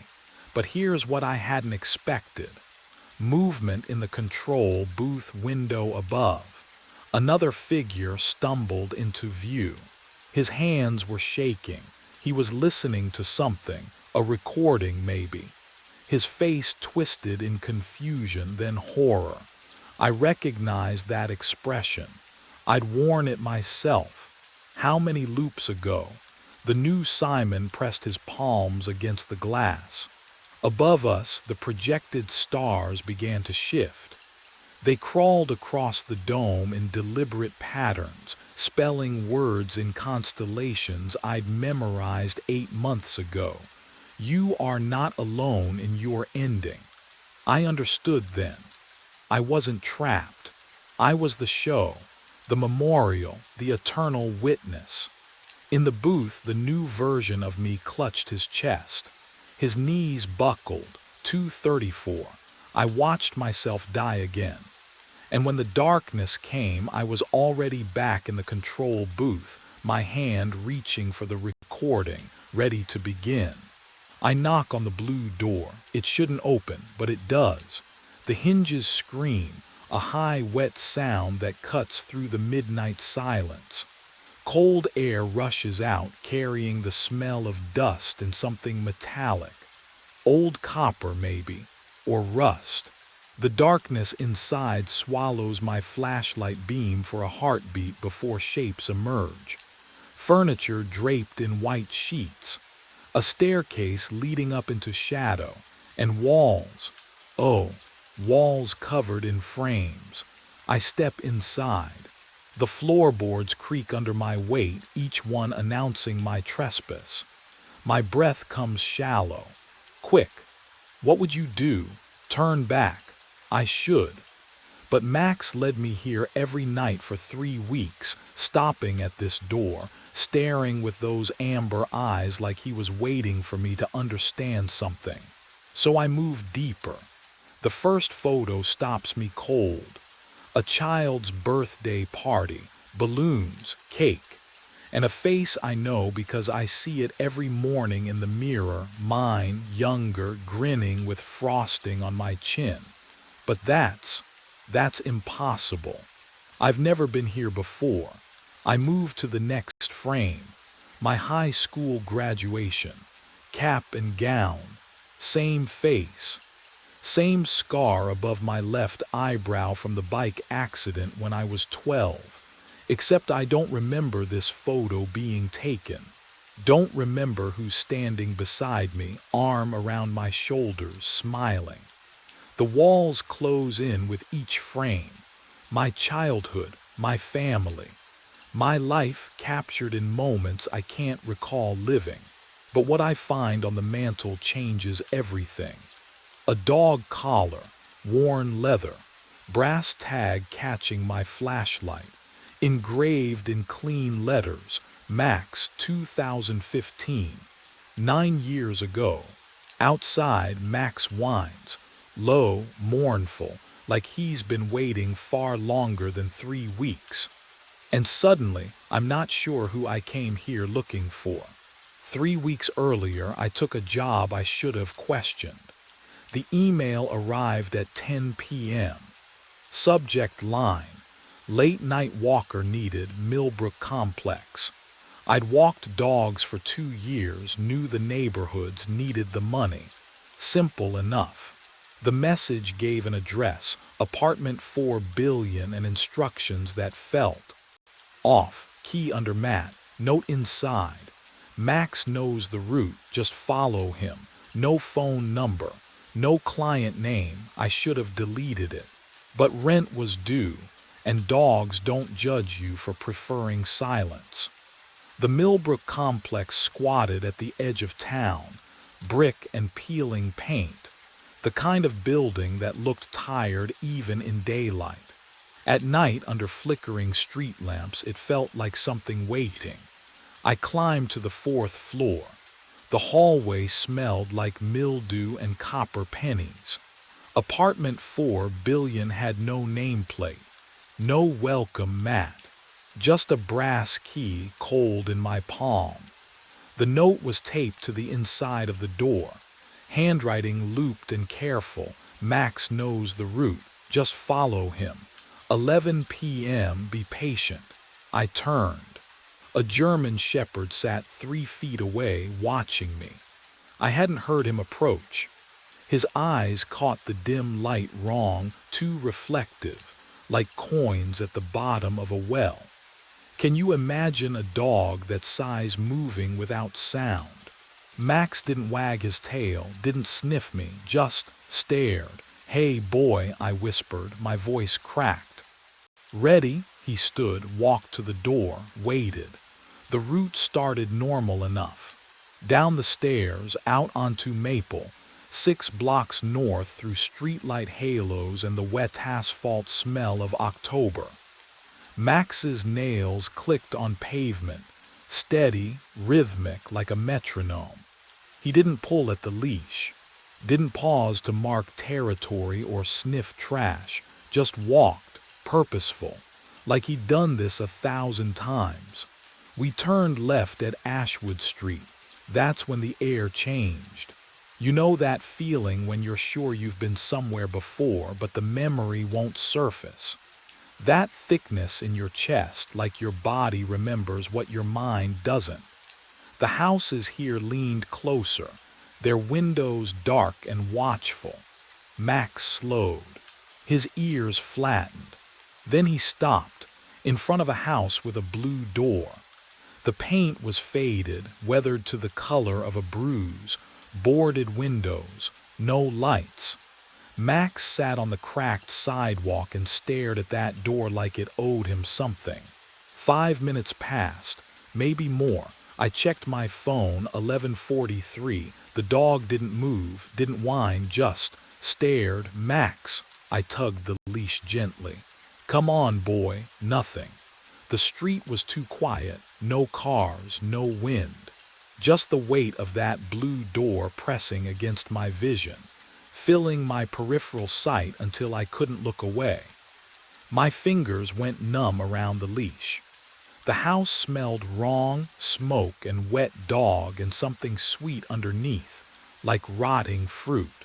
Finally Max stood, turned, walked us home. I should have been relieved, but what I didn't know yet was that we'd do it again.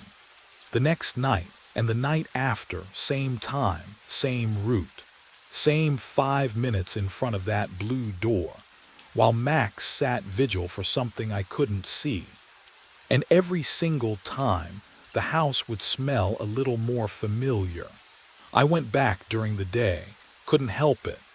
After 5 nights of watching Max sit at that blue door like it was the only thing that mattered, I needed to see it in sunlight. Maybe it would look normal. Maybe I'd realize I'd been letting the late hour twist things into something they weren't. But the house looked worse in daylight. The windows were boarded with plywood that had gone gray and warped. No mailbox. No numbers on the door. Just the faded blue paint peeling in long, dry strips.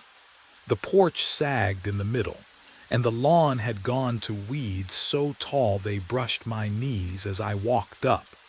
I knocked on a neighbor's door first. An older woman cracked it open, silver chain still latched. "Do you know who lives here?" I pointed at the blue door house. Her eyes flicked past me, then back to my face. Something changed in her expression. "No one. How long has it been empty?" She started closing the door. "I don't know, long time." "Wait, do you know anything about?" The door shut. The deadbolt clicked. I tried 2 more houses. One didn't answer. The other, a man in his 40s, looked at me like I'd asked him to dig up his own grave. He shook his head before I even finished the question and stepped back inside. What were they so afraid of? The blue door wasn't locked. That should have stopped me. It didn't. Inside, the air was thick and still, like it hadn't moved in years. Dust hung in the shafts of light that leaked through gaps in the boarded windows. The furniture was still there, couch, coffee table, a bookshelf against the far wall, all of it covered in a fine layer of gray. But it was arranged like someone still lived here, like they'd just stepped out. On the kitchen wall hung a calendar. I walked closer, my shoes leaving prints in the dust on the floor. March 2015. I touched the paper. It crumbled slightly under my fingers. 9 years. The smell hit me then. Faint but unmistakable, wet dog. That earthy, warm scent of damp fur. And underneath it, something metallic, copper. The kind of smell that coats the back of your throat. I turned, scanning the room. No dog, no source. And then I heard it. Max's whine, high and soft and desperate. But Max wasn't here. I'd left him at the apartment. This was memory, wasn't it? Some trick of my mind pulling his sound from the nights we'd stood outside. The whine came again. Closer. I spun toward the hallway. The sound had come from deeper in the house, from the room at the end of the hall where the door stood halfway open. And that's when I realized I could see my breath. I drove home with my hands shaking on the wheel.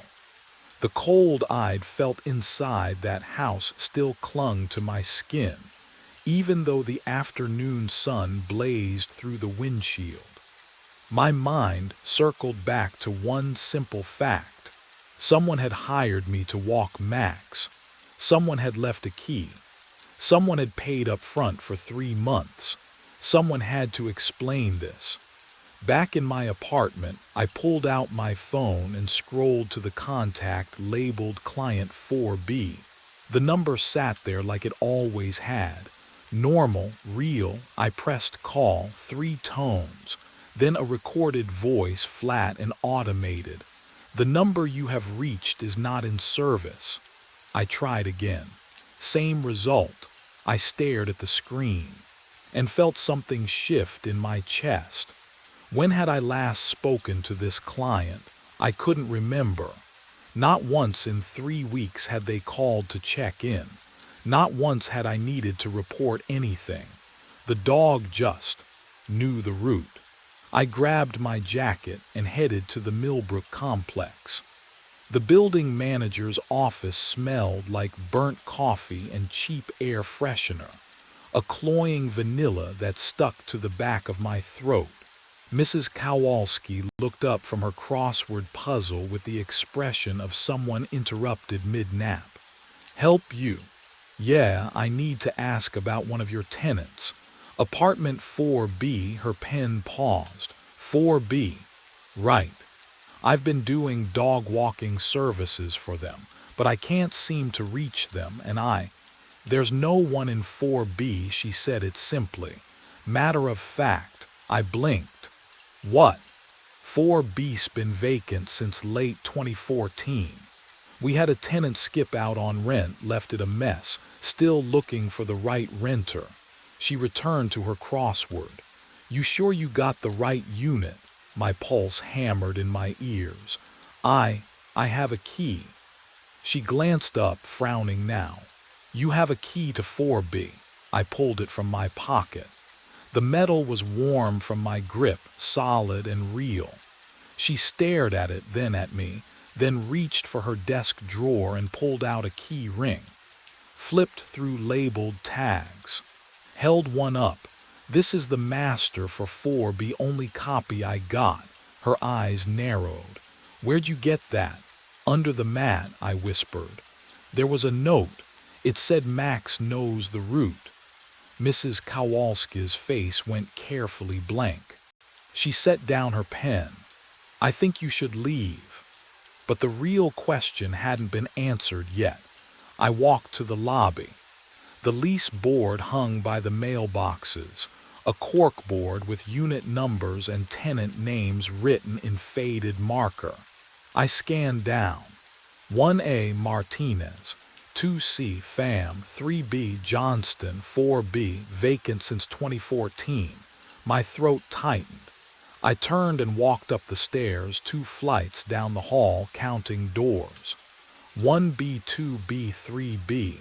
4B, I slid the key into the lock. It turned, smooth, easy, like it had every night for 3 weeks. The door swung open. The apartment was empty, completely empty. No furniture, no curtains. Just scuffed hardwood floors and walls with darker squares where picture frames used to hang. Dust motes swirled in the late afternoon light. Except, in the corner of the living room sat a dog bed. Faded blue fabric, edges frayed, and embroidered on the side in crooked letters, Max. The air smelled faintly of wet fur, old, stale, like a ghost of a scent that shouldn't exist in an empty room. I stepped inside. My footsteps echoed. The dog bed looked used. The center was compressed, shaped by weight and time. I knelt and touched the fabric. It was cold, but I could swear I felt the texture of dog hair beneath my fingertips. What would you do if everything pointed to something that couldn't exist, but you could still touch it? I checked my watch. 4:15. In 6 hours and 45 minutes, Max would be waiting at the door, and he would lead me down the same 6 blocks. Turn left, stop at the blue door, just like he had every single night since this started. Since when exactly? I tried to remember the first night, the note, the key, but the memory felt slippery, like trying to hold water. I remembered doing it. I just couldn't remember it starting. My phone buzzed. I pulled it out, hands trembling, hoping for something, anything that made sense. No notifications. but the screen showed 11:03 p.m. I looked at my watch again. 4:15. The phone's clock ticked forward. 11:04. And from somewhere deep in the empty apartment, I heard the soft jingle of a collar and the click of claws on hardwood, though nothing was there. I drove to the office instead of going home. The dog walking service shared space above a veterinary clinic, and the smell of disinfectant mixed with old coffee always made my stomach turn. Today it felt worse, sharper. I pushed through the door and found Casey at the desk, scrolling through her phone with the bored efficiency of someone who'd rather be anywhere else. "Hey." My voice came out rougher than I intended. "I need to ask you about an assignment." She didn't look up. "Ma'am, apartment 4 billion, Millbrook Complex, German Shepherd named Max." Her thumb kept moving, scrolling. "Don't know it." "Casey.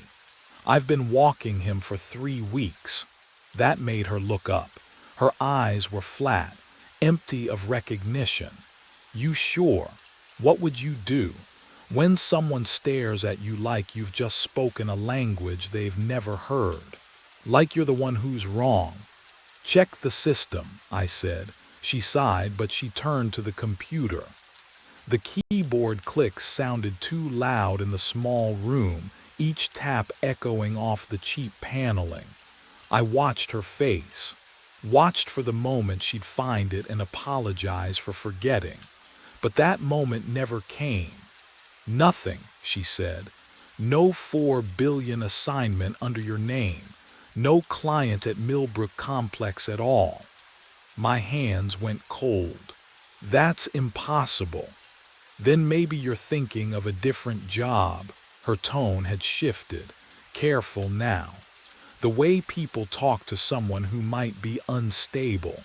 I pulled out my phone. My fingers felt numb against the screen, the glass slick with condensation from my palm. I opened my messages, scrolled to the client's number. The thread was gone. Every text, every confirmation, every instruction about Max and his route. Gone. But what I found instead made my mouth fill with the taste of copper. One photo, just one, me. Younger maybe, hair a bit longer. I'm holding Max, his coat glossier, his eyes brighter, and we're standing in front of a house with a blue door. My smile looks genuine, happy, like I belong there.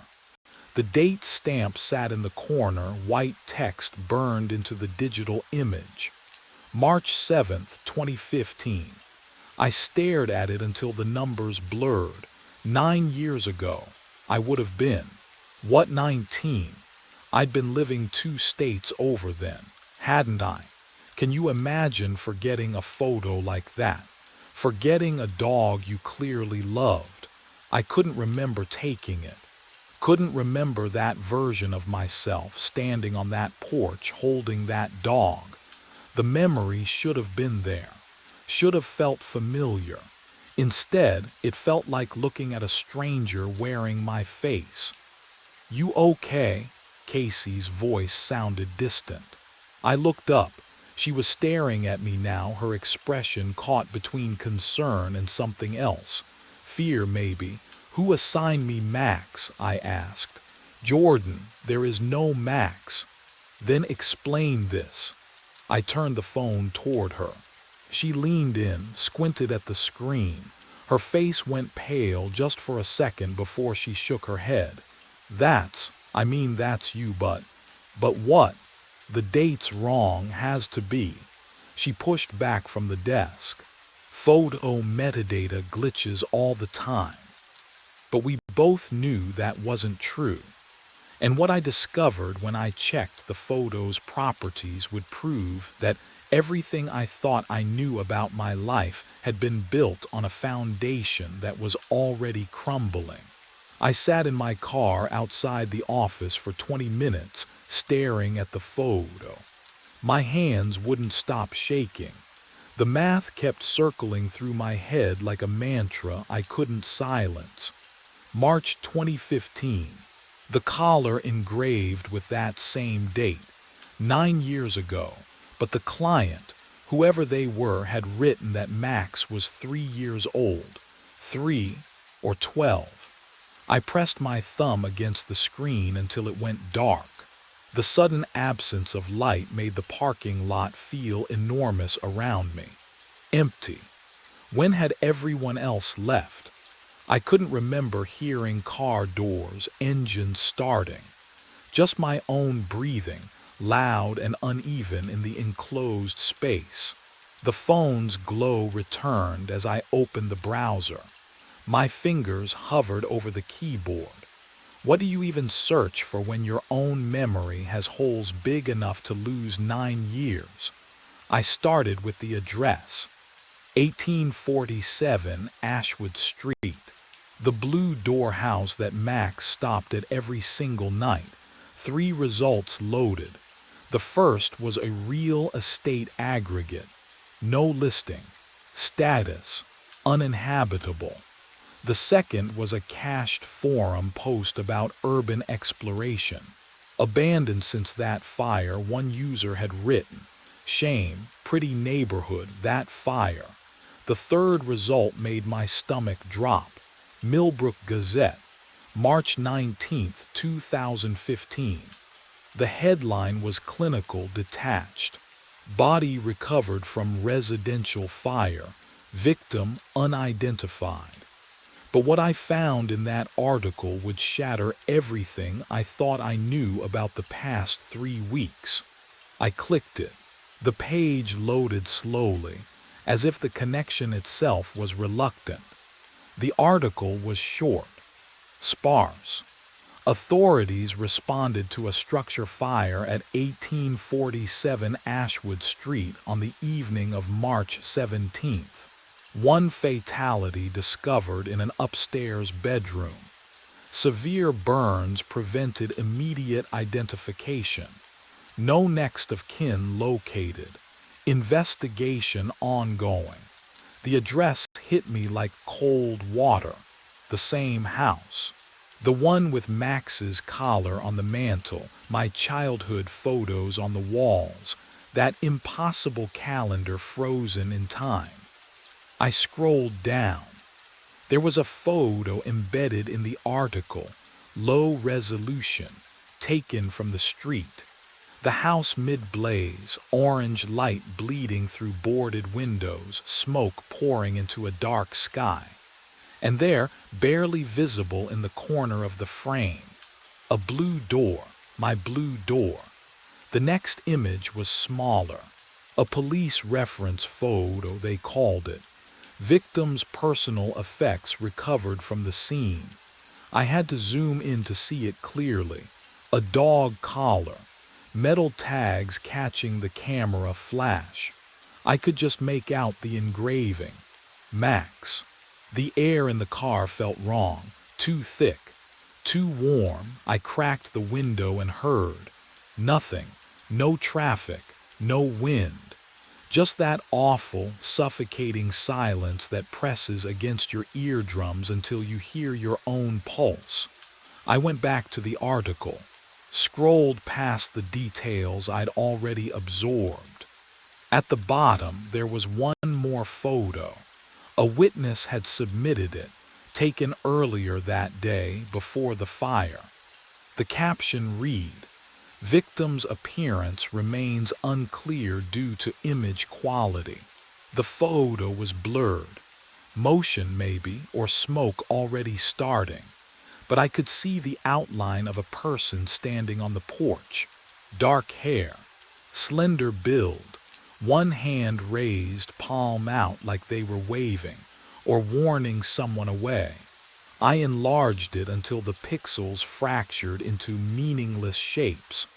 Then I looked at my own reflection in the darkened phone screen. Back to the photo. Back to my reflection. Can you imagine that moment? When your face stares back at you from 2 places at once, one living, one dead. The figure in the photo had the same jawline, same height, same way of standing with weight shifted slightly to the left. I dropped the phone.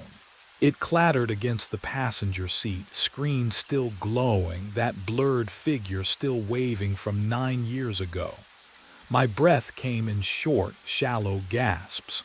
The car felt smaller, tighter, like the walls were creeping inward. No, no, this wasn't possible. But the collar said 2015. The photo on my phone said March 7th, 2015. The article said March 17th. 10 days apart. 10 days. And then someone burned. I grabbed my phone again, hands slick with sweat. I needed to see the house. Now, needed to prove this was a coincidence, a mistake, someone who just looked like me. The screen flickered. Just for a second. When it stabilized, the article had changed. No, not changed. I was seeing something I'd missed before. At the very end, a single line in smaller text. Neighbors reported seeing a dog at the property for weeks after the incident. German Shepherd. No collar, attempts to capture unsuccessful. Max. Max had been there after the fire, after someone died, What died? Disappeared. The temperature in the car dropped so suddenly I could see my breath. And underneath the scent of old coffee and pine air freshener, something else crept in. Faint but unmistakable. Copper. And wet dog. I looked up at the rearview mirror. For just a moment, less than a heartbeat, I swore I saw someone sitting in the backseat. Same dark hair. Same face. But burned. What I didn't know yet was that when I turned around to look, the truth waiting in that empty seat would follow me home. I didn't look at the rearview mirror again. Not once. Not the entire drive home. The key to apartment 4 billion sat in my pocket like a cold stone. I'd carried it for weeks now. Following Max, returning it under the mat, pretending everything made sense. What would you do if every shred of evidence pointed to your own death? Would you keep pretending? Keep walking? I parked outside the Millbrook complex and sat there. Engine ticking, hands shaking. The building manager said 4 billion was vacant. No tenant since 2014, but the key worked. The dog bed was real. Max was real. I got out. The hallway on the 4th floor smelled wrong, not like rot or mildew, but like absence itself, like air that hadn't moved in years. The brass key scraped against the lock, too loud in the silence. The door opened, empty, not just unfurnished, empty in a way that felt deliberate. No dust patterns where furniture once stood, no marks on the walls. Just bare floorboards and a dog bed in the center of the room, Max's name stitched in faded blue thread. And beside it, a framed photo lying face up. But what I saw in that frame would unravel everything I thought I knew. I knelt down. My knees cracked against the wood. The photo showed me, younger, maybe 5 years ago, kneeling on a porch. Max sat beside me, tongue out happy. Behind us, the blue door. And beyond that, through the window, smoke. Gray tendrils curling against glass. March 7th, 2015. The date was written on the back in my handwriting. I lifted the frame. The glass caught the dim hallway light, and my reflection stared back. Not me. Not exactly. The eyes were hollow, burned edges around the sockets, mouth open in a silent scream I couldn't hear. And then, footsteps in the hallway behind me. The footsteps stopped just outside the door. I froze. photo frame still gripped in both hands, glass pressing cold against my palms. The burned reflection stared back at me from its surface, mouth twisted in that silent scream I couldn't hear but somehow felt vibrating in my chest. Then the voice came, low, familiar, like hearing a recording of yourself played back through water. Max has been walking himself for 9 years, trying to bring me home. The air in the hallway smelled wrong. Not musty or stale like an abandoned building should smell, but clean, antiseptic, like a hospital corridor at 3 in the morning. I died in that house. My breath caught. The frame slipped an inch in my sweating grip. You're me. You just don't remember yet. I spun toward the doorway, empty. The hallway stretched in both directions, fluorescent lights buzzing overhead, flickering in a rhythm that felt deliberate. Doors lined the walls, all closed, all silent. The building made no sound at all, no distant television, no running water, no footsteps retreating. What would you do? Would you run? Would you convince yourself you'd imagined it? I couldn't move, because Max was there, sitting perfectly still in the doorway, exactly where he'd been when I entered. His amber eyes locked on mine with an intensity I'd mistaken for loyalty these past weeks. His tail lay flat against the floor, unmoving. Dogs wag when they see their owners. Dogs shift their weight, pant, tilt their heads. Max did none of those things. He just watched, like he was waiting for me to understand something I should have known all along. But what I didn't know yet was that understanding wouldn't save me. I stepped toward him, legs shaking. Max. His ears didn't twitch at his name. He didn't blink. And when I got close enough to see my own reflection in those amber eyes, I saw the truth staring back. Not my face, but the burned one from the photograph. Hollow, ancient, waiting. The frame fell from my hands and shattered on the floor, and that's when Max finally moved, standing slowly, turning toward the hallway, looking back once as if to say, "Follow." I followed Max toward the hallway window. The glass was cold. I could feel it from 3 feet away, that unnatural chill that makes your skin prickle. My breath didn't fog it. I stepped closer. The reflection wasn't mine. Oh, it wore my face. Same cheekbones, same jawline, but the skin was melted wax pulled tight over bone. Burns crawled up the neck like vines. The eyes, older, so much older. The mouth moved without sound, forming 2 words over and over. Come home. Have you ever run from yourself? From the thing you know you are but refuse to see? I ran. My feet hit the stairs. The apartment door slammed behind me. Cold air bit my lungs as I burst onto the street. I didn't think, didn't need to. My body knew the route. 6 blocks straight. Streetlights flickered overhead. My footsteps echoed off empty storefronts, alone, always alone. But I could hear something else beneath them. Pause steady, relentless, turn left. The blue door loomed ahead, paint peeling like dead skin. I don't remember deciding to go inside, but my hand was already on the knob. It opened. The house smelled like wet ash and copper. Photos lined the walls just as before, but now they were moving, not like film, like time-lapse decay. In the first frame, I was 5, holding a birthday cake. As I watched, the candles melted. My face grew. 10 years old. 15, 20. The smile faded, the eyes hollowed. But what I saw in the last frame made my throat close. Max sat on the mantel beside his collar, perfectly still. Not a dog anymore. Never a dog, just waiting. His amber eyes locked onto mine, and in them I saw every night of the past 9 years folding in on themselves like origami, collapsing into this single moment.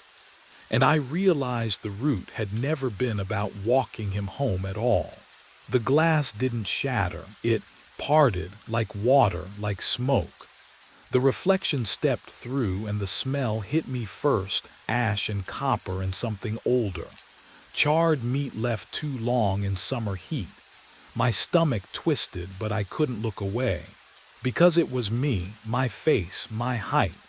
My posture, the slight forward lean from years of walking dogs in the cold.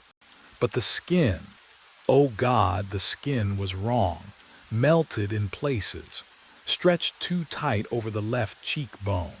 The eyes were mine, though, same green, same exhaustion. It raised one hand, palm up, offering. "You don't have to be afraid," it said, and the voice was mine too, just deeper, smoke damaged. My legs wouldn't move. I wanted to run. I wanted to scream. But all I could do was stare at that outstretched hand, at the burned scars crawling up the wrist like roots. 9 years, it whispered. Max has been so patient. I turned. Max sat on the mantel, perfectly still, watching, waiting. What? What happens if I take your hand? The reflection smiled. It cracked the burned skin at the corners. You come home. That's when I understood what home meant. What Max had been walking toward every single night at 11. Not a place, an ending, but the thing I couldn't explain. The thing that terrified me more than the scars or the smell or the wrongness of it all was that part of me wanted to reach out. Part of me had been reaching for 9 years without knowing it. Max barked. Once. Sharp. Final. My hand moved before my mind could stop it. The reflection's fingers closed around mine, and the cold was immediate, deeper than winter, deeper than bone. The house groaned. The photos on the walls stopped shifting, faces freezing mid-decay. The smell of smoke thickened. I tasted it, felt it coat my throat, and then I'm in the van, engine running. Dashboard clock reads 10:58. My hand rests on the steering wheel. Keys dangle from the ignition. In the passenger seat, my phone buzzes with a reminder. 4 billion pickup, 11 p.m. I know this moment. I've lived it before. But here's what changed. Here's what I know now that I didn't know then. I can feel the hand still gripping mine, even though I'm alone, even though the reflection is gone. The cold hasn't left. It lives under my skin now, threaded through every vein, wrapping around my ribs like wire. I put the van in drive. 6 blocks. Turn left. Blue door. Max will be waiting at apartment 4 billion. He always is. And tonight, like every night, I'll clip the leash to his collar and we'll walk the route together. He'll stop at the house. He'll whine. And I'll pretend I don't know why. Because that's the thing about coming home. Once you're there, you can't leave. I pull out of the parking space. The radio crackles to static, and beneath it I hear breathing that isn't mine. The rearview mirror shows my face, just my face. For now, but I know what's waiting in the glass. What's always been waiting. And I know that one night, maybe tonight, maybe in another 9